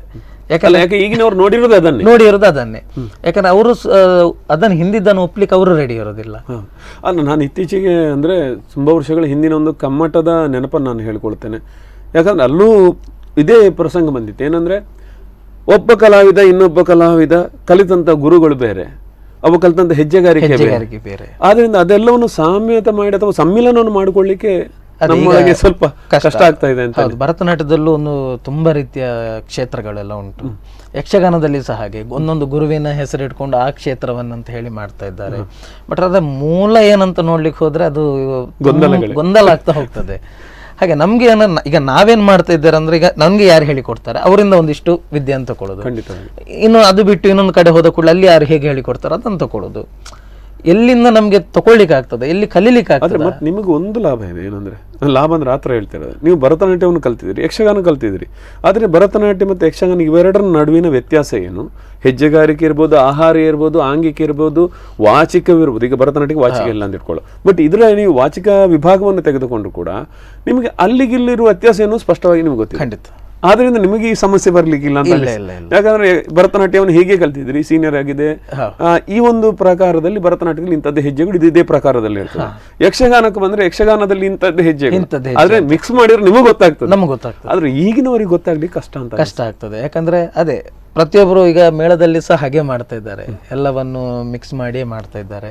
ಅಂದ್ರೆ ಖಾಲಿ ಇಷ್ಟೇ ಜನರಿಗೂ ರಂಜಿಸ್ಲಿಕ್ಕೋಸ್ಕರ ಮಾತ್ರ ಬಿಟ್ರೆ ಅದು ಮೂಲ ಅದರ ಚೌಕಟ್ಟನ್ನು ಬಿಡ್ತಾ ಉಂಟು ಅಂತ ಹೇಳಿ ಒಂದು ಕಡೆಯಲ್ಲಿ ಬೇಜಾರು ಆಗ್ತಾ ಉಂಟು. ಮತ್ತೊಂದು ಕಡೆ ಪ್ರೇಕ್ಷಕನ ಏನು ಅವನ ಆಸಕ್ತಿ ಏನಿದೆ, ಅವನಿಗೇನು ಖುಷಿ ಇದೆ ಅದನ್ನು ಕಲಾವಿದ ಕೊಡಬೇಕು ಅನ್ನೋ ನೆಲೆಯಲ್ಲಿ ಇದನ್ನು ಮಾಡ್ಲಿಕ್ಕೆ ಹೋಗ್ತಾರೆ. ಅದು ಬಹುಶಃ ಚೌಕಟ್ಟು ಮೀರಿದಾಗ ಒಂದಷ್ಟು ಬೇಸರಗಳಾಗ್ಬೋದು ಅಂತ. ಅಂದ್ರೆ ನೀವು ಮೂಲ ನೆಲೆಯನ್ನು ಕಂಡುಕೊಂಡವರಿಗೆ ಬೇಸರಗಳಾಗ್ಬೋದು. ಓಕೆ, ಅದ್ರ ಜೊತೆಗೆ ಏನು ಭಿನ್ನ ಪ್ರಯೋಗಗಳತ್ತೇನು ಒಲವು ತೋರಿಸಿದ್ರಿ ನೀವು ಯಕ್ಷಗಾನದಲ್ಲಿ? ಎರಡು, ಯಕ್ಷಗಾನ ಇರ್ಬೋದು, ಭರತನಾಟ್ಯ ಇರ್ಬೋದು. ಅಂದ್ರೆ ಈಗ ಏನಾಗ್ತಾ ಉಂಟು ಅಂದ್ರೆ ಯಕ್ಷಗಾನದಲ್ಲಿ ಯಕ್ಷ ರೂಪಕಗಳನ್ನೆಲ್ಲ ಮಾಡ್ತಾ ಇದ್ದೆ. ಎಸ್, ನಾನು ಅದ್ರ ಬಗ್ಗೆ ಕೇಳಬೇಕು ಅಂತಿದ್ದೆ. ಅಂದ್ರೆ ಈಗ ಏನಾಗಿದೆ ಅಂದ್ರೆ ಒಂದು ಯಕ್ಷಗಾನ ಬೇಕು, ನಮ್ಗೆ ಸಮಯವಿಲ್ಲ, ನಮ್ಮ ಪರಿಮಿತಿಯೊಳಗೆ ಅದು ಯಕ್ಷಗಾನ ಆಗಬೇಕು. ನೀವೊಂದು ಯಕ್ಷಗಾನ ಮಾಡಿ ನಿಮ್ಗೊಂದು 10 ನಿಮಿಷ ಕೊಡ್ತೇವೆ, ನೀವೊಂದು ಯಕ್ಷಗಾನ ಮಾಡಿ ನಿಮ್ಗೊಂದು 20 ನಿಮಿಷ ಕೊಡ್ತೇವೆ. ನಮ್ಮವ್ರಿಗೆ ಯಾರು ಗೆಸ್ಟ್ ಬರ್ತಾ ಇದ್ದಾರೆ, ಒಂದಿಷ್ಟು ಕಾರ್ಯಕ್ರಮ ಆಗಬೇಕು, ನಮ್ಮದೊಂದು ಪ್ರೋಗ್ರಾಮ್ ಅಲ್ಲಿ ನಿಮ್ಮೊಂದಿಷ್ಟು ಯಕ್ಷಗಾನ ಇರಬೇಕು. ಅವರಿಗೆ ಯಕ್ಷಗಾನ ಅಂದ್ರೆ ಏನೋ ಗೊತ್ತಿಲ್ಲ, ಹಾಗೆ ನೀವೊಂದು 10 ನಿಮಿಷದಲ್ಲಿ ನಿಮ್ಮಿಂದ ಆಗುವಷ್ಟು ತೋರಿಸಿ ಅಂತ ಹೇಳಿ ಹೇಳ್ತಾರೆ. ಅವಾಗ ನಾವೇನ್ ಮಾಡ್ಬೇಕಂದ್ರೆ, ಈಗ ನಾವು ಮಾಡ್ತಿರೋದೇನಂದ್ರೆ ಯಾವ್ದಾದ್ರು ಒಂದು ಸನ್ನಿವೇಶವನ್ನು ತಗೊಂಡು ಅದಕ್ಕೊಂದು ರೂಪಕ ರೀತಿಯಲ್ಲಿ ಆ ಪದ್ಯದಲ್ಲೇ ಭಾವಾಭಿನಯವನ್ನು ಕೊಟ್ಟು ಒಂದು ಚಂದದಲ್ಲಿ ಒಂದು 10 ನಿಮಿಷಕ್ಕೆ ಬೇಕಾಗುವ ರೀತಿಯಲ್ಲಿ ವ್ಯವಸ್ಥೆಗಳನ್ನು ಮಾಡಿ ಅದಕ್ಕೊಂದು ಚಂದದ ರೂಪವನ್ನು ಕೊಟ್ಟು ನಾವು ಪ್ರದರ್ಶನವನ್ನು ಕೊಡ್ತೇವೆ. ಓಕೆ, ಅಂದ್ರೆ ಅಲ್ಲಿ ಹೆಚ್ಚಾಗಿ ವಾಚಿಕಗಳು ಇರುವುದಿಲ್ಲ, ವಾಚಿಕೆ ಇರುವುದಿಲ್ಲ. ಅಂದ್ರೆ ಏನಾಗ್ತದೆ ಅಂದ್ರೆ ಅವ್ರಿಗೆ 10 ನಿಮಿಷ, ಆ 10 ನಿಮಿಷದಲ್ಲಿ ನೀವು ಮುಗಿಸಬೇಕು. ನಾವೇನು ಭಾವಾಭಿನಯದಲ್ಲಿ ತೋರಿಸ್ಲಿಕ್ಕೆ ಆಗ್ತದ, ಆಂಗಿಕದಲ್ಲಿ ತೋರಿಸ್ಲಿಕ್ಕೆ ಆಗುದನ್ನು ನಾವು ಅವರಿಗೆ ತೋರಿಸ್ತೇವೆ, ಅಷ್ಟಕ್ಕೆ ಸೀಮಿತವಾಗಿ. ಯಾಕಂದ್ರೆ ಕೆಲವರಿಗೆ ಅದ್ರ ಲ್ಯಾಂಗ್ವೇಜ್ ಗೊತ್ತಿರೋದಿಲ್ಲ. ಇನ್ನೊಂದು ಕಡೆ ಏನಂದ್ರೆ ಒಂದು ಅರ್ಧ ಗಂಟೆ ಮಾಡಿ ಒಂದು ಸಣ್ಣದೊಂದು ಸನ್ನಿವೇಶವನ್ನೇ ಮಾಡ್ತೇವೆ. ಅದರಲ್ಲಿ ಏನ್ ಮಾಡ್ತೇವೆ ಅಂದ್ರೆ ವಾಚಿಕವನ್ನು ಸಹ ಮಾಡ್ತೇವೆ, ಎಲ್ಲ ಯಕ್ಷಗಾನದ ಚೌಕಟ್ಟನ್ನು ಮಾಡ್ತೇವೆ, ಆದ್ರೆ ಒಂದು ಭಾಗವನ್ನು ಮಾತ್ರ ತಗೊಳ್ತೇವೆ. ಓಕೆ, ಈಗ ಅದ್ರ ಜೊತೆಗೆ ಭರತನಾಟ್ಯದಲ್ಲಿ ಏನಾದ್ರು ಹೊಸತನಗಳ ಬಗ್ಗೆ ಏನಾದ್ರು ಚಿಂತನೆ ಮಾಡಿದ್ರೆ ಹೇಗೆ? ಹೊಸತನ ಅಂದ್ರೆ ಇನ್ನು ಮುಂದಿನ ದಿನಗಳಲ್ಲಿ ಮಾಡ್ಬೇಕಂತ ತುಂಬಾ. ನಾನು ಹೇಳ್ತಾ ಇರೋದು ಹೊಸತನ ಅಂದ್ರೆ ನೀವು ಚೌಕಟ್ಟುಗಳನ್ನಲ್ಲ, ಅಲ್ಲ, ಬಟ್ ನಿಮ್ಮ ಪ್ರಯೋಗಗಳ ಬಗ್ಗೆ ನಾನು ಹೇಳ್ತಾ ಇದ್ದೇನೆ. ಪ್ರಯೋಗ ಅಂದ್ರೆ ಈಗ ನಾವೊಂದು ಅದೇ ಉಡುಪಿಯಲ್ಲಿ ಒಂದು 5-6 ಜನರದ್ದೊಂದು ಅದ್ರ ಬಗ್ಗೆ ಹೇಳ್ತಾ ಇದ್ದೇನೆ. ನಾವೊಂದು ಒಟ್ಟಾಗಿ ಮಾಡ್ತಾ ಇದ್ದೇವೆ, ಕಲಾರ್ಗೆ ಅನ್ನುವಂಥ ಒಂದು ಟೀಮ್. ಇದರಲ್ಲಿ ಇನ್ನು ಮುಂದಿನ ಕೆಲವೊಂದು ನಾವು ಪ್ರಾಜೆಕ್ಟ್ಗಳನ್ನು ಹಾಕಿದ್ದುಂಟು. ಅಂದರೆ ಹೀಗೆ ಆಗಬೇಕು. ಅದು ಖಾಲಿ ನಮ್ಮ ಈ ಕಾನ್ಸೆಪ್ಟ್ ಎಂತಂದ್ರೆ ಖಾಲಿ ಭರತನಾಟ್ಯಕ್ಕೆ ಸೀಮಿತ ಆಗಬಾರ್ದು. ಅದು ನಮ್ಮ ಏನೆಲ್ಲ ಕಲೆ ಉಂಟು ಆ ಎಲ್ಲ ಕಲೆಗೆ ಅದೊಂದು ಚಾನಲ್ ಆಗಿ ಬಿಡಬೇಕು, ಅಥವಾ ಅದೊಂದು ಟೀಮ್ ಆಗಿ ಬಿಡಬೇಕು. ಇದರಲ್ಲಿ ನಾಳೆ ಒಂದು ಹಾಡುವವರಿದ್ದಾರೆ, ಮತ್ತೆ ಪಕ್ಕವಾದ್ಯ ನುಡಿಸುವವರಿದ್ದಾರೆ. ಇವರಿಗೆಲ್ಲರಿಗೂ ಆ ಒಂದು ಟೀಮ್ ವೇದಿಕೆ ಆಗ್ಬೇಕನ್ನುವಂಥದ್ದೇ ಒಂದು ಆಸೆಯಿಂದ ಹುಟ್ಟಿಸಿದಂಥ ಒಂದು ಟೀಮ್. ಖಂಡಿತ ಖಂಡಿತ ಒಳ್ಳೆಯ ಯೋಚನೆ ಅದು. ಯಾಕೆಂದ್ರೆ ಎಲ್ಲರಿಗೂ ಒಂದು ನೆಲೆ ಅಂತ ಬೇಕು, ಮತ್ತೆ ಭದ್ರತೆ ಬೇಕು. ಖಂಡಿತ ಮುಖ್ಯವಾಗಿ ಭದ್ರತೆಯನ್ನು ನಾನು ಅಂದ್ಕೊಳ್ತೇನೆ. ಇತ್ತೀಚಿನ ದಿನಗಳಲ್ಲಿ ಕರಾವಳಿ ಸಂಗೀತ ಕಲಾವಿದರ ಒಕ್ಕೂಟವನ್ನು ನಾವು ನೋಡಿದ್ದೇವೆ, ಮತ್ತೆ ಏನು ತಾಂತ್ರಿಕ ವಿಭಾಗದ ಒಕ್ಕೂಟವನ್ನು ನಾವು ನೋಡಿದ್ದೇವೆ. ಕಲಾವಿದರು ಅಂದ್ರೆ ನಾಟಕ ಕಲಾವಿದರ ಒಕ್ಕೂಟವನ್ನು ನೋಡಿದ್ದೇವೆ, ರಂಗಭೂಮಿ ಕಲಾವಿದರ ಒಕ್ಕೂಟವನ್ನು ನಾವು ನೋಡಿದ್ದೇವೆ, ಯಕ್ಷಗಾನ ಕಲಾವಿದರ ಒಕ್ಕೂಟ ಇದೆ. ಯಾಕೆಂದ್ರೆ ಇದೆಲ್ಲವೂ ಕೂಡ ನಮ್ಮ ಉಳಿವಿಗಾಗಿ ಮತ್ತೆ ನಮ್ಮ ಒಳಿತಿಗಾಗಿ ಅಂತ. ಯಾಕಂದ್ರೆ ಅಗತ್ಯತೆ ಇದೆ ಈಗಿನ ದಿನಗಳಲ್ಲಿ. ಏನಂದ್ರೆ ನಮಗೇನಾದ್ರೂ ಆದ್ರೆ ನಾವು ಯಾರ ಹತ್ರ ಕೇಳಬೇಕು, ಯಾರ ಹತ್ರ ದೂರಬೇಕು, 2 ಸಮಸ್ಯೆಗಳನ್ನ ಕಲಾವಿದ ಇಟ್ಟುಕೊಂಡಿರ್ತಾನೆ. ಯಾಕಂದ್ರೆ ಮೊದಲನೇದಾಗಿ ಯಾರ ಹತ್ರ ಹೇಳ, ಮನೆಯವ್ರ ಹತ್ರ ಬಿಡಿ, ನಮಗೆ ಅಂತ ಯಾರಿದ್ದಾರೆ ಅಂತ. ಮೇಳದ ಮ್ಯಾನೇಜರೋ ಅಥವಾ ಮೇಳದ ಯಜಮಾನರು ಒಂದಷ್ಟನ್ನು ಹೇಳ್ಬೋದು ಅಷ್ಟೇ. ಮೇಳದಲ್ಲೇ ಸಮಸ್ಯೆ ಆದಾಗ ಕಷ್ಟ ಆಗ್ತದೆ, ಯಾರ ಹತ್ರ ಹೇಳೋದು? ಈಗ ತಂಡದಲ್ಲಿ ಸಮಸ್ಯೆ ಆದ್ರೆ ನೀವು ಯಾರಿಗೆ ದೂರ ಕೊಡ್ಬೋದು ಅಂತ. ಅದೇ ಕಷ್ಟ. ಆ ರೀತಿಗೆ ಬೇಕಾಗಿ ಇವೆಲ್ಲ ಒಕ್ಕೂಟಗಳಿಗೆ ಸಿದ್ಧ ಆಗಿದೆ. ಯಾಕಂದ್ರೆ ಹೋರಾಟ ಮಾಡೋದೇ ಏನು ಸಿಗೋದಿಲ್ಲ, ಖಂಡಿತ ಅಂತ ಕಾಲಘಟ್ಟದಲ್ಲಿ ಇದ್ದೇವೆ. ಹೌದು, ನಮಗೊಂದು ಏನು ಮಾಸಾಸನ ಕೊಡಿ ಅಂತ ಕೇಳಬೇಕಾದ್ರೂ ನಾವು ಹೋರಾಟ ಮಾಡಲೇಬೇಕು. ನಮ್ಮಲ್ಲಿರುವ ಸಚಿವರಾಗಲಿ ಅಧಿಕಾರಿಗಳಾಗ್ಲಿ ಕಲಾವಿದರೇ ಇದ್ದಾರೆ. ಆದರೆ ಆ ಮಟ್ಟಕ್ಕೆ ಹೋದ ನಂತರ ಈ ಮಟ್ಟಕ್ಕೆ ಅವ್ರು ಚಿಂತನೆ ಮಾಡುವುದಿಲ್ಲ. ಇದೇ ಸಮಸ್ಯೆಗಳಿಂದಾಗಿ ಇತ್ತೀಚಿನ ಲಾಕ್ಡೌನ್ ಸಂದರ್ಭದಲ್ಲಿ ನಾವೆಲ್ಲ ನೋಡಿದ್ದೇವೆ, ಆರ್ಕೆಸ್ಟ್ರಾದವರು ತುಂಬಾ ಹೊಡೆತ ತಿಂದಿದ್ದಾರೆ, ನಾಟಕದವರು, ಯಕ್ಷಗಾನದವರು. ಈಗ ನೋಡಿ, ಇವತ್ತಿನಿಂದ ಇನ್ನು ಈ ಒಂದು ಈಗ ಎಷ್ಟೋ ಬರುವ ತಿಂಗಳವರೆಗೂ ಬಹುಶಃ ಕಟೀಲ್ ಮೇಳದವರು ಆಯ್ತು ನಮ್ದು ಆ ಯಕ್ಷಗಾನ ರದ್ದು ಮಾಡಿದ್ದೇವೆ ಅಂತ ಸೇವಾದಾರರಿಗೆ ಹೇಳಿದ್ದಾರೆ. ಇನ್ನು ಅದನ್ನೇ ನಂಬಿ ಬದುಕುವವರಿಗೆ ತುಂಬಾ ಕಷ್ಟ ಆಗ್ತದೆ ಕಲಾವಿದರಿಗೆ. ಈ ನಿಟ್ಟಿನಲ್ಲಿ ಒಕ್ಕೂಟಗಳೆಲ್ಲ ಬೇಕು. ಆ ರೀತಿಯ ಒಂದು ಯೋಜನೆಗಳನ್ನು ಹಾಕೊಂಡಿದ್ದೀರಿ, ಒಳ್ಳೆಯದಾದಂಥ ಯೋಜನೆ. ಇನ್ನು ಬಡಗು ತೆಂಕು ಎರಡನ್ನ ನೀವು ಯಕ್ಷಗಾನವನ್ನು ಕಲ್ತಿದ್ದೀರಿ, ಹೇಗೆ ಅನಿಸ್ತಾ ಇದೆ ಈಗ? ಯಾಕಂದ್ರೆ ಈಗ ತುಂಬಾ ಜನ ಅದರ ಬಗ್ಗೆ ಅಂದ್ರೆ ನಾವು ನೋಡಿದ್ದೇವೆ ಹಿಂದಿನ ದಿನಗಳಲ್ಲೂ ಕೂಡ ಆ ಕಡೆಯಿಂದ ಬಂದವರೆಲ್ಲ ತುಂಬಾ ಜನ ಸಾಲಿಗ್ರಾಮ, ಪೆರಡೂರು ಮೇಳಗಳಲ್ಲಿ ಬಹಳಷ್ಟು ವರ್ಷ ವ್ಯವಸಾಯವನ್ನು ಮಾಡಿದ್ದಾರೆ. ಸಿದ್ದಗಟ್ಟೆ ಚೆನ್ನಪ್ಪ ಶೆಟ್ಟಿ ಇರ್ಬೋದು, ವಿಶ್ವನಾಥ್ ಶೆಟ್ಟಿ ಇರ್ಬೋದು, ಆಮೇಲೆ ನಮ್ಮಲ್ಲಿ ಇವರು ಚಂದ್ರಶೇಖರ ಧರ್ಮಸ್ಥಳ ಕೂಡ ಒಂದು ತಿರುಗಾಟವನ್ನು ಮಾಡಿದ್ದಾರೆ. ಈಗ ಇವರಿದ್ದಾರೆ ನಮ್ಮ ಹಾಸ್ಯಗಾರರು, ಅದೇ ರೀತಿಯಾಗಿ ಇವರೆಲ್ಲರೂ ಕೂಡ ಒಂದೊಂದು ತಿರುಗಾಟವನ್ನು ಮಾಡಿದ್ದಾರೆ. ಬಟ್ ಇದೆರಡರ ಮಧ್ಯದಲ್ಲಿ ನಿಮಗೆ ಹೇಗೆ ಅನಿಸ್ತದೆ? ಯಾಕಂದ್ರೆ ನಮ್ಮ ಚಿಕ್ಕದಿರುವಾಗ ಬಡಗು ಕಲ್ತ್ರಿ, ಆಮೇಲೆ ತೆಂಕು ಹೋದ್ರಿ, ಹೇಗೆ ಅನಿಸ್ತದೆ? ನನಗೆ ಆ್ಯಕ್ಚುಲಿ ಆ 3 ವರ್ಷ ಕಲ್ತದ್ದು ನಾನು ಹೈಸ್ಕೂಲಲ್ಲಿ ಬಡಗುತಿಟ್ಟು. ಆಳ್ವಾಸಿಗೆ ಹೋದ ಮೇಲೆ ಆಚೆ ಅದು ತೆಂಕುವಿನ ಬದಿಯಾದ್ರಿಂದ ಆಚೆ ತೆಂಕುತಿಟ್ಟನ್ನು ನಾನು ಕಲಿಬೇಕಾದ. ಅದೇ ಅರೆ ಒಮ್ಮೆ ಅದು 5 ವರ್ಷ ನಾನು ಅಲ್ಲಿ ಇದ್ದ ಮೇಲೆ ಮತ್ತೆ ಆಚೆ ನಾನು ಹೆಚ್ಚಿನ ಒಂದು ಕೆಲವೆಲ್ಲ ಈ ಕಟೀಲು ಮೇಳದ್ದು ನಮ್ಮ ಮೂಡುಬಿದಿರೆ ಸೈಡಲ್ಲಿ ಆಸುಪೀಸು ಅಂದರೆ ಮಂಗಳೂರು ತನಕ ಎಲ್ಲಿ ಆದರೂ ಒಂದು ಡಿಗ್ರಿ ಲೈಫಲ್ಲಿ ಆ ನೈಟ್ ಒಂದು ಹೋಗಿ ಬರ್ತಾ ಇತ್ತು. ನಮಗೂ ಏನಾದರೂ ಒಂದು ಮಾಡಿ ಅಲ್ಲಿ ಹೋಗ್ಲಿಕ್ಕುಂಟು ಇಲ್ಲಿ ಹೋಗ್ಲಿಕ್ಕುಂಟು ಎಂತಾರೊಂದು ಸುಳ್ಳು ಹೇಳಿ ಆದರೂ ಒಂದು ಯಕ್ಷಗಾನ ನೋಡಿ ಬರೋದು ಒಂದು ಹುಚ್ಚಿತ್ತು. ಹಾಗೆ ಮಾಡಿ ಮಾಡಿ ಇವತ್ತಿನವರೆಗೂ ನಂಗೆ ತೆಂಕು ಅನ್ನುವಂಥದ್ದು ನಂಗೆ ತುಂಬಾ ಇಷ್ಟ ಅಂತ ಒಂದು ಆಗ್ತಾ ಉಂಟು. ಅಂದ್ರೆ ನಾವು ಅದರ ಬಗ್ಗೆ ತುಂಬಾ ಈಗ ನಿಮಗೇನಾಯ್ತು ಅಂದ್ರೆ ಅದ್ರ ಬಗ್ಗೆ ಇನ್ನಷ್ಟು ಆಳವಾಗಿ ಅಧ್ಯಯನ ಮಾಡ್ಲಿಕ್ಕೆ ಸಿಕ್ಕಿರೋದ್ರಿಂದ. ಹೌದೌದು. ಬಟ್ ನಿಮ್ಮನ್ನು ಅದಕ್ಕೆ ನೀವು ತೊಡಗಿಸಿಕೊಂಡಿದ್ದೀರಿ, ಆದ್ರಿಂದ ಅದೇ ಜಾಸ್ತಿಯಾಗಿ ಹೌದು. ಸ್ವಲ್ಪ ನಿಮ್ಗೆ ಹಿಡೀತು ಅಂತ ಅನ್ಕೊಂತೀನಿ. ಅದೇ ಅಂದ್ರೆ ಒಂಥರ ಅದ್ರ ಬಿಡಿತ ಇರಲಿ, ಅದ್ರ ಕುಣಿತ ಇರಲಿ, ಅದೊಂಥರ ನಮ್ಗೆ ಕೇಳಿದಾಗ ಇನ್ನು ಕೇಳುವ, ಇನ್ನು ಕುಣಿಯುವ, ಇಂತಹ ಒಂದು ಹೌದು ಎನ್ವೈರನ್ಮೆಂಟ್ ಕ್ರಿಯೇಟ್ ಮತ್ತೆ ಆಳ್ವಾಸಲ್ಲೂ ಅದನ್ನೇ ಕೇಳಿ ಕೇಳಿ ಕೇಳಿ ಕೇಳಿ ನಿಮ್ಗೊಂದು ಅಭ್ಯಾಸ ಪ್ರತಿದಿನ ಯಾವ ದಿನ ಸಹ ನಾನು ಚೆಂಡೆ ಬಿಟ್ಟು ಕೇಳಿಲ್ಲ ಅಂತ ಇಲ್ಲ, ಪ್ರತಿದಿನ ಸಹ ಪ್ರಾಕ್ಟೀಸ್ ಇರ್ತದೆ, ಪ್ರತಿದಿನ ಸಹ ಅಥವಾ ಪ್ರೋಗ್ರಾಮು ಆಗ್ತಾ ಇರ್ತದೆ. ಹೀಗೆ ಏನಾದ್ರು ಒಂದು ಚಟುವಟಿಕೆ ಆಗ್ತಾ ಇರೋದ್ರಿಂದ ನಮ್ಗಲ್ಲೇನು ಕಲೆಗೇನು ಕೊರತೆ ಆಗ್ಲೇ ಇಲ್ಲ. ಈಗ ಇದನ್ನೆಲ್ಲ ಕಾರ್ತಿಕ್ ಬಡಗುತಿಟ್ಟು, ತೆಂಗುತಿಟ್ಟು, ಯಕ್ಷಗಾನ ಕಲಾವಿದರು, ಭರತನಾಟ್ಯದಲ್ಲಿ ಜೂನಿಯರ್ ಸೀನಿಯರ್ ಮಾಡಿದವರು, ಹೀಗೆಲ್ಲ ಒಂದು ರೌಂಡ್ ಸುತ್ತು ಹೊಡ್ಕೊಂಡ್ರೆ ಕಾರ್ತಿಕಿನ ಇನ್ನೊಂದು ಮುಖವನ್ನು ನಾವು ನೋಡ್ತಾ ಇದ್ದೇವೆ. ಅದ್ಭುತವಾದಂಥ ಛಾಯಾಗ್ರಾಹಕರು. ಹೇಗಾದ್ರೆ ಛಾಯಾಗ್ರಾಹಕರು? PUC ತನಕ ನನಗೆ ಫೋಟೋಗ್ರಫಿ ಅಂದರೆ ಏನಂತ ಗೊತ್ತಿಲ್ಲ, ಕ್ಯಾಮರಾ ಹೇಗಿರ್ತದೆ ಗೊತ್ತಿಲ್ಲ, ಏನೂ ಗೊತ್ತಿಲ್ಲ. ಒಂದಿನ ಹೀಗೆ ಆಳ್ವಾಸ್ ಕ್ಯಾಂಪಸಲ್ಲೇ ಇರಬೇಕಾದ್ರೆ ನನ್ನೊಬ್ಬ ಆತ್ಮೀಯ, ನನ್ನ ತುಂಬ ಕ್ಲೋಸ್ ಫ್ರೆಂಡ್ ಫೋಟೋ ತೆಗಿತಾ ಇದ್ದ.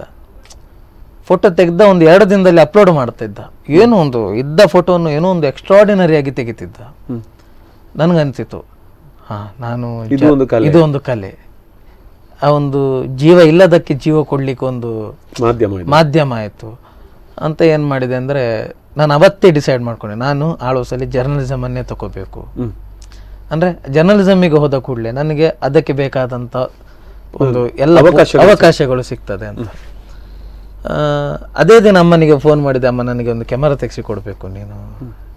ಆಯಿತು, ಅಡ್ಡಿಲ್ಲ, ತೆಗೆಸಿ ಕೊಡುವ. ಡಿಗ್ರಿ ಫಸ್ಟ್ ಇಯರಲ್ಲಿ ಒಂದು 2-3 ದಿನದ ಒಳಗೆ ನಿಮಗೆ ಕ್ಯಾಮರಾ ಬರ್ತದೆ. ಸಣ್ಣ ಒಂದು ಕ್ಯಾಮರಾ ತೆಗೆಸಿ ಕೊಟ್ಟರು. ನಾನು ಅದನ್ನು ಅಲ್ಲೇ ಒಂದು 2-3 ಸ್ಟುಡಿಯೋದವ್ರ ಹತ್ರ ಹೋಗಿ ಕೇಳಿದೆ, ನಮ್ಮ ಲೆಕ್ಚರ್ಸ್ ಹತ್ರ ಕೇಳಿದೆ.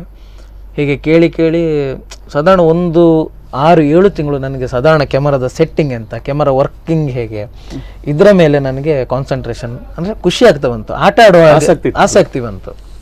ನೆಚ್ಚಿನ ಕ್ಷೇತ್ರ ಆಯಿತು. ಯಾಕಂದ್ರೆ ಅದರಲ್ಲೊಂದು ಏನೋ ಒಂದು ಸೈನ್ಸ್ ಉಂಟು. ಯಾಕಂದ್ರೆ ಈಗ ಒಂದು ಲೈಟ್ ಬರ್ತಾ ಉಂಟು, ಕಲೆ ಉಂಟು, ಅದರ ಭಾವನೆಗಳನ್ನು ಸೃಷ್ಟಿಸಲಿಕ್ಕೆ ಆಗ್ತದೆ. ಖಂಡಿತ.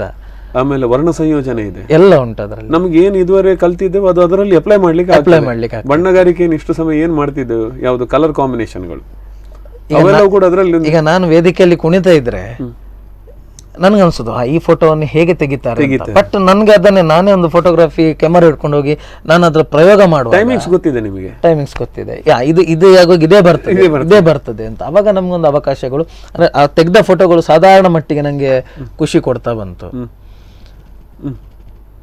ಹೀಗೆ ಏನಾಯ್ತು ಅಂದ್ರೆ ಆ ಕ್ಯಾಮರಾವನ್ನು ತಗೊಂಡೆ ನಾನು ಸ್ವತಃ ಅಭ್ಯಾಸ ಮಾಡ್ತಾ ಅಥವಾ ಲೆಕ್ಚರ್ಸ್ ಹತ್ರ, ಮತ್ತೆ ಅಲ್ಲಿ ಯಾವುದೇ ಸ್ಟುಡಿಯೋದವ್ರು ಬರಲಿ, ಅಂದರೆ ಈಗ ಆಳ್ವಾಸ್ ನುಡಿಸಿರಿ ವಿರಾಸತಿಗೆ ಅಷ್ಟು ಜನ ಫೋಟೋಗ್ರಾಫರ್ ಬರ್ತಾರೆ, ಅವ್ರ ಹತ್ರ ಕೇಳಿ ಮತ್ತೊಂದು 6-7 ತಿಂಗಳಲ್ಲಿ ಒಂದು ಕ್ಯಾಮರಾದಲ್ಲಿ ಒಂದು ಸೆಟ್ಟಿಂಗ್, ಅಂದರೆ ಲೈಟಿಂಗ್ ಹೇಗೆ ತಗೊಳ್ಳೋದು ಅಥವಾ ಸ್ಪೀಡ್ ಹೇಗೆ ಕಂಟ್ರೋಲ್ ಮಾಡೋದು, ಇಂಥದ್ದೊಂದೊಂದು ಸಣ್ಣ ಇದನ್ನೆಲ್ಲ ಕಲಿತಾ ಬಂದೆ. 1 ವರ್ಷ ಆದ ನಂತರ ನಂಗೆ ಅನಿಸಿತು, ನನಗೆ ಈ ಕ್ಯಾಮರಾ ಇನ್ನೂ ಸಾಕಾಗೋದಿಲ್ಲ, ನಾನು ಇನ್ನೂ ಅಪ್ಡೇಟ್ ಆಗಲೇಬೇಕು ಅಂತ ಹೇಳಿ. ಯಾಕಂದರೆ ಬೇರೆಯವರ ಫೋಟೋ ನೋಡಿ ನಂದು ಈ ಥರ ಬರ್ತಾ ಉಂಟು, ಅವ್ರದ್ದು ಹೀಗೆ ಬರ್ತಾ ಉಂಟು, ಯಾಕೆ ಹೀಗೆ ನೋಡುವಾಗ ಕ್ಯಾಮರಾ ಚೇಂಜ್ ಮಾಡಿದೆ. ಆಮೇಲೆ ನಿಧಾನದಲ್ಲಿ 1 ವರ್ಷ ಅಲ್ಲಿನ ಡಿಗ್ರಿ ಲೈಫ್ ಕಳೆದೆ. 2ನೇ ವರ್ಷಕ್ಕೆ ಎಂತ ಆಯ್ತು ಅಂದರೆ ನನ್ನ ಸೀನಿಯರ್ಸ್ ಎಲ್ಲ ಹೋದ್ರು. ಇಲ್ಲಿ ಯೂನಿವರ್ಸಿಟಿ ಕಾಂಪಿಟೇಷನಿಗೆ ಫೋಟೋಗ್ರಾಫರಿಗೆ ಇಡೀ ಕಾಲೇಜಲ್ಲಿ ಹೆಸರು ನನ್ನದೇ ಸೆಲೆಕ್ಟ್ ಆಯಿತು. ಆದರೂ ಒಂದು ಹೆದರಿಕೆ, ಆಳ್ವಾಸಿಂದ ಹೋಗ್ತಿದ್ದೇನೆ, ಹೋದ ಮೇಲೆ ಪ್ರೈಸ್ ತಗೊಂಡೇ ಬರಬೇಕು ಅನ್ನೋಂಥ ಒಂದು ನನಗೊಂದು ಆಸೆ ಇತ್ತು. ಆದರೆ ಎಂತಾಯ್ತಂದ್ರೆ 2nd ಇಯರಲ್ಲಿ ಹೋದೆ, ಧೈರ್ಯ ಮಾಡ್ಕೊಂಡು ಹೋದೆ. ಯಾವುದೋ ಒಂದು ಟಾಪಿಕ್ ಕೊಟ್ಟರು, 2 ಗಂಟೆ ಒಳಗೆ ಕ್ಲಿಕ್ ಮಾಡಿ ತನ್ನಿ ಅಂತ ಹೇಳಿ. ಆಗ ನಿಮಗೆ ಯೂನಿವರ್ಸಿಟಿ ಲೆವೆಲಲ್ಲಿ ಫೋಟೋ ಕಾಂಪಿಟೇಷನ್ ಇತ್ತು. ಹೋಗಿ ಒಂದು ಸಬ್ಜೆಕ್ಟ್ ಕೊಟ್ಟಿದ್ರು, ಅದನ್ನು 2 ಗಂಟೆ ಒಳಗೆ ತೆಗೆದುಕೊಟ್ಟೆ. ರಿಸಲ್ಟ್ 2nd ಏನೋ ಬಂದಿತ್ತು. ಬಟ್ ಒಂದು ಸಲ ಖುಷಿ ಆಯಿತು, ಯಾಕಂದರೆ ಬಂದದಕ್ಕೆ ಬರೀ ಕೈಯಲ್ಲಿ ಹೋಗ್ತಾ ಇಲ್ಲ, ನಾನು ಒಂದು ಆಸಕ್ತಿಯಿಂದ ಒಂದು ಬಂದಂಥ ಕ್ಷೇತ್ರದಲ್ಲಿ ಒಂದು ಮೆಟ್ಟಿಲು ಏರಿದ್ದೇನೆ, ಇನ್ನೂ ತೊಂದರೆ ಇಲ್ಲ. ಇದು ನನಗೆ ಧೈರ್ಯ ಕೊಟ್ಟಿತ್ತು, ಆ ಒಂದು ಕಾಂಪಿಟೇಷನ್ ನನಗೆ ಧೈರ್ಯ ಕೊಟ್ಟಿತ್ತು. ಫೈನಲ್ ಇಯರ್ಗೆ ಬಂದ ಕೂಡಲೇ ಏನಾಯ್ತಂದರೆ ಪುನಃ ಅದೇ ಕಾಂಪಿಟೇಷನ್ ಆಗೋ ಹೊತ್ತಿಗೆ ಈ ಸಲ ಕಾರ್ತಿಕ್ನೇ ಹೋಗ್ಲಿ. ಆಗ ಒಂದು 4-5 ಜನ ಇದ್ರು ಫೋಟೋಗ್ರಾಫರ್, 4-5 ಜನ ಇದ್ರು. ಯಾರನ್ನು ಕಳಿಸೋದಂದ್ರೆ ಇಲ್ಲ, ನನ್ನನ್ನೇ ಕಳಿಸ್ಬೇಕಂತ ಹೇಳಿ ಡಿಪಾರ್ಟ್ಮೆಂಟಿಂದ ಸಹ ಹೇಳಿದ್ರು. ಸೊ ಆ ಡಿಪಾರ್ಟ್ಮೆಂಟಿಂದ ಹೇಳಿದಕ್ಕೆ ನಾನು ಹೋದೆ, ನನಗೆ ಹೆದರಿಕೆ ಆಗ್ತಿತ್ತು.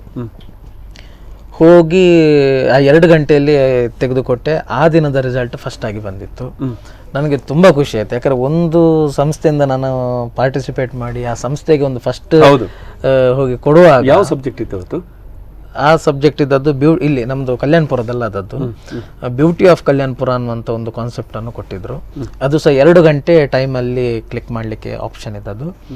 ಆ 2 ಗಂಟೆಯಲ್ಲಿ ನಾನು ಕ್ಲಿಕ್ ಮಾಡಿ ಕೊಟ್ಟ ಫೋಟೋಗೆ ಫಸ್ಟ್ ಪ್ರೈಸ್ ಬಂತು. ಬಟ್ ಆಗ ನಂಗೆ ಗೊತ್ತಾಯಿತು, ಫೋಟೋಗ್ರಫಿ ಅಂದರೆ ಈ ಥರ ಸಹ ಇರ್ತದೆ. ಕಾನ್ಸೆಪ್ಟ್ ಕೊಟ್ಟಾಗ ನಾವು ಯಾವ ರೀತಿ ಕಾನ್ಸೆಪ್ಟ್ ಅನ್ನು ತಗೋಬೇಕು, ನಮ್ಮ ಯೋಚನೆಗಳನ್ನು ಹೇಗೆ ಇಂಪ್ಲಿಮೆಂಟ್ ಮಾಡಬೇಕು ಆ 2 ಗಂಟೆ ಒಳಗೆ.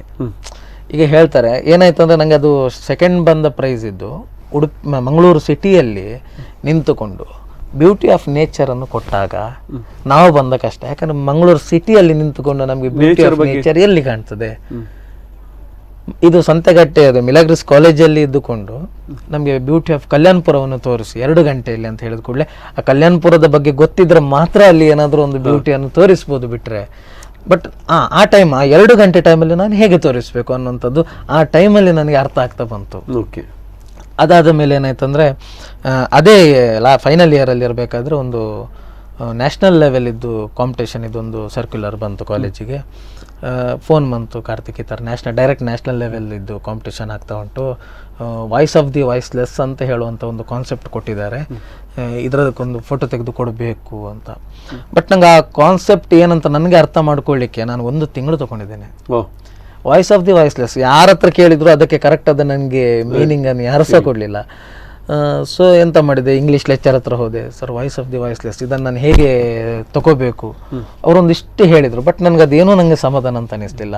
ಒಂದಿಷ್ಟು ಬೇರೆಯವ್ರ ಹತ್ರ ಕೇಳಿದೆ, ಅದು ಏನೋ ಒಂಥರ ಅಂದರೆ ನನಗೆ ಕನ್ಫ್ಯೂಷನ್ ಇಲ್ಲ. ಬಟ್ ನಾನು ಕೂತೆ, ವಾಯ್ಸ್ ಆಫ್ ದಿ ವಾಯ್ಸ್ಲೆಸ್, ಜೀವ ಇಲ್ಲದ ಜೀವ ಅನ್ನೋಂಥ ನಾನೇ ಒಂದು ಕಲ್ಪನೆ ಮಾಡ್ಕೊಂಡು ಇಷ್ಟೇ, ಬೇರೆ ಎಂತ ಮಾಡಲಿಲ್ಲ, ಜೀವ ಇಲ್ಲದ ಜೀವ ಅಂತಲೇ ಮಾಡಿಬಿಟ್ಟೆ. ಮತ್ತು ಹೀಗೆ ಇರಬೇಕಾದ್ರೆ ಆಳ್ವಾಸ್ನ ಘಟಕಕ್ಕೆ ನಾನು ಹೋಗ್ತಾ ಇದ್ದೆ. ಆವಾಗ ನನ್ನೊಟ್ಟಿಗೆ ಒಂದು ಕ್ಯಾಮರಾ ಇರ್ತಿತ್ತು ಯಾವತ್ತು. ಚಿಕ್ಕನಾಯಕನಹಳ್ಳಿ ಅನ್ನುವಂಥ ಒಂದು ಪ್ಲೇಸಲ್ಲಿ ನಮ್ಮದು ಆ ದಿನ ಘಟಕ ಇತ್ತು. ನೋಡುವ ಮಧ್ಯಾಹ್ನದ 1-2 ಗಂಟೆ ನನಗೆ ಟೈಮ್ ಇತ್ತು. ನೋಡು ಒಂದು ಊರನ್ನು ಸುತ್ತ ಹಾಕಿ ಬರುವ ಅಂತ ಹೇಳಿ ಕ್ಯಾಮರಾ ಇಟ್ಕೊಂಡು ನಡ್ಕೊಂಡು ಹೋಗುವಾಗ ಒಂದು ತುಂಬ ಪ್ರಾಯವಾದ ಮುದುಕಿ ಗಂಡನನ್ನು ಕೈ ಹಿಡ್ಕೊಂಡು ಮಸೀದಿ ಕಡೆ ಹೋಗ್ತಾ ಇರುವಂಥ ಒಂದು ನನಗೆ ಚಿತ್ರಣ ಸಿಕ್ಕಿತ್ತು. ಅದನ್ನು ಕ್ಯಾಪ್ಚರ್ ಮಾಡಿದೆ ನಾನು. ಆಯಿತಾ, ಅದು ಮಾಡಿದ ಕೂಡಲೇ ನನಗನ್ಸಿತ್ತು ಇದು ಸಾಧಾರಣ ನನಗೆ ರಿಲೇಟಿವ್ ಆಗಿ ಉಂಟು ಅಂತ ಅನಿಸಿತು. ಖುಷಿ ಆಯಿತು. ಫೋಟೋ ತೆಗೆದೆ, ನೋಡೋ ಇನ್ನೊಂದು ಏನಾದ್ರು ಸಿಗ್ತದಂತ ಹೇಳಿ ಪುನಃ ಮುಂದೆ ಹೋದ ಕೂಡಲೇ ಒಂದು ತುಂಬ ಪ್ರಾಯದ ಮುದುಕಿ ಒಂದು ಗುಜುರಿಯನ್ನು ಇಟ್ಕೊಂಡು ಹೆಗಲ ಮೇಲೆ ಹಾಕ್ಕೊಂಡು ಹೋಗ್ತಾ ಇತ್ತು. ನೋಡ ಆ ಮುದುಕಿಯನ್ನೇ ಫಾಲೋ ಮಾಡಿಕೊಂಡು ಸೀದಾ ಹೋಗುವಾಗ ಒಂದು ಮರದ ಅಡಿಯಲ್ಲಿ ಒಂದಿಷ್ಟು ಸಣ್ಣ ಬಿಡಾರವನ್ನು ಕಟ್ಟಿಕೊಂಡು ಅಲ್ಲಿ ಜೀವನ ಮಾಡ್ತಾಯಿದ್ರು. ಸುಮ್ಮನೆ ಸೈಡಿಂದ ಹೋಗಿ ಒಂದು 4-5 ಕ್ಯಾಪ್ಚರ್ ಅಂತ ತೆಗೆದೆ, ಅವ್ರದ್ದು ಏನೆಲ್ಲ ಜೀವನ ಮಾಡ್ತಿದ್ದಾರೆ ಅಂತ. ಜಸ್ಟ್ ಅಷ್ಟನ್ನೇ ಆ ಫೋಟೋ ಮತ್ತು ಆ ಮಸೀದಿ ಹೋಗೋ ಫೋಟೋವನ್ನು ಮಾತ್ರ ನಾನು ಕೊಟ್ಟೆ. ಕ್ಯಾಪ್ಷನ್ಸ ಕೊಟ್ಟು ಬಿಟ್ಟಿದ್ದೆ ನಾನು ಅದಕ್ಕೆ. ಆ ಫೋಟೋಗೆ ಫಸ್ಟ್ ಪ್ರೈಸ್ ಬಂತು. ಅದೇ ಮತ್ತೆ ನನಗೆ ಗೊತ್ತಾಯಿತು ನ್ಯಾಷನಲ್ ಲೆವೆಲಿಗೆ ಕಾಂಪಿಟೇಷನ್ಗೆ ಅಂದರೆ ತುಂಬ ಬಂದಿತ್ತು, ವಿನ್ ಆದದ್ದು ಒಂದೇ ಫೋಟೋ ನನ್ನದು ಮಾತ್ರ ಅಂತ. ಅವಾಗ ಖುಷಿ ಆಯ್ತು. ಯಾಕಂದರೆ ನಿದ್ದೆ ಬಿಟ್ಟು ನಾನು ಅಷ್ಟು ವರ್ಕ್ ಮಾಡಿ ಎಲ್ಲ ತುಂಬ ಕಡೆ ಹೋಗಿದ್ದೆ ನಾನು. ತುಂಬ ಹುಡುಕಿ ಎಷ್ಟೋ ಫೋಟೋ ವೇಸ್ಟ್ ಆಗಿದೆ ಅದಕ್ಕೋಸ್ಕರ. ಅಂದರೆ ಎನಿಸಿದಕ್ಕಿಂತ ಈಗ ಇವತ್ತು ಏನು ಸಿಗೋದು ಈ ಥರ ಯಾರು ಸಿಗ್ತದಂತ ಸಿಗಲಿಲ್ಲ. ಎಷ್ಟು ದಿನ ಪ್ರಯತ್ನ ಮಾಡಿದ್ದೇನೆ, ಅಷ್ಟು ಪ್ರಯತ್ನ ಮಾಡಿ. ನಮ್ಮ ಕನಸುಗಳಿಗೆ ಸರಿಯಾದ ಒಂದು ಕಲ್ಪನೆಯಲ್ಲಿ ಸಿಗಬೇಕು ಅಂತಾದರೆ ಅಥವಾ ಅಲ್ಲಿ ಒಂದು ಮೂರ್ತ ರೂಪ ಸಿಗಬೇಕು ಅಂತಾದರೆ ಕಷ್ಟ ಉಂಟು. ಅದ್ಭುತವಾದಂಥ ಸಾಧನೆಯನ್ನು ಮಾಡ್ತಾ ಇದ್ದೀರಿ ಕಾರ್ತಿಕ್. ಅದರ ಜೊತೆಗೆ ನಾನು ಕೇಳ್ತಾ ಇದ್ದೇನೆ, ಬೇರೇನು ಹವ್ಯಾಸಗಳ ಒಲವನ್ನು ತೋರಿಸ್ತಾ ಇದ್ದೀರಿ? ಅದೇ ರಂಗಭೂಮಿ. ಹೌದು, ರಂಗಭೂಮಿ ಹೇಗೆ ನಿಮ್ಮದು? ಉಡುಪಿ ಬಂದಮೇಲೆ ಇಲ್ಲ, ನಾನು ಆಳ್ವಾಸಲ್ಲಿ ಇರಬೇಕಾದ್ರೆ ಅದೇ ಡಿಗ್ರಿಯಲ್ಲಿ ಇರಬೇಕಾದ್ರೆ ಜೀವನ್ ರಾಮ್ ಸುಳ್ಳಿ ಅವರು ಬಂದರು. ಕಾರ್ತಿಕ್ ಈ ಸಲ ಒಂದು ನಾಟಕಕ್ಕೆ ಬಾ, ನಿನಗೊಂದು ರೋಲ್ ಉಂಟು, ಒಳ್ಳೆ ನಿಮಗೆ ಇದಾಗ್ತದೆ. ನನಗೆ ಹೆದರಿಕೆ ಆಯ್ತು. ಯಾಕಂದ್ರೆ ಅವರಾಗಿ ಕರೆಯುವಾಗ ನನಗೆ ಒಂಥರ ಏನೋ ಒಂದು ನನಗೆ ಅದೃಷ್ಟವೇ ನಿರೀಕ್ಷೆಯನ್ನು ಇಟ್ಕೊಂಡಿರ್ತಾರೆ, ನನಗೊಂದು ಅದೃಷ್ಟವೇ ಬಂದಾಗೆ ಅಂತ ಅಂದು. ಹಾಗೆ ಅವರೊಂದು ಕರೆದ್ರು, ಹೋಗಿ ಒಂದು ಯೂನಿವರ್ಸಿಟಿ ಲೆವೆಲ್ ಕಾಂಪಿಟೇಷನಿಗೆ ಒಂದು ನಾಟಕಕ್ಕೆ ನನ್ನನ್ನು ಅವರು ಹಾಕಿದ್ರು. ಅವರು ಆ ದಿನ ನನ್ನ ನಾಟಕಕ್ಕೆ ಕರೆದದಕ್ಕೆ ಇವತ್ತು ನಾನು ಒಂದು ಉಡುಪಿಯ ರಂಗಭೂಮಿ ಆಗಲಿ, ಉಡುಪಿಯ ಸಂಸ್ಕೃತಿ ವಿಶ್ವ ಪ್ರತಿಷ್ಠಾನ ಆಗಲಿ, ಇದರಲ್ಲಿ ನಾನು ಗುರುತಿಸ್ಕೊಳ್ಳಿಕ್ಕೆ ಆಗ್ತಾ ಉಂಟು. ಹೇಗಿದೆ ಈಗ ಒಡನಾಟ ಇಲ್ಲಿದ್ದು ರಂಗಭೂಮಿ ಉಡುಪಿದು? ಅದೇ ಇಲ್ಲಿ ಆಳ್ವಾಸಿಂದ ನಾನು ಇಲ್ಲಿ ಬಂದ ನಂತರ ಒಂದು ಪೌರಾಣಿಕ ನಾಟಕವನ್ನು ರಂಗಭೂಮಿಯವರು ಹಳೆಗನ್ನಡದ್ದು ತಗೋಬೇಕಂತ ಇದು ಮಾಡಿದರು. ಆವಾಗ ಅವರು ತುಂಬ ಆರ್ಟಿಸ್ಟ್ಗಳನ್ನೆಲ್ಲ ಹುಡುಕ್ತಿದ್ರು.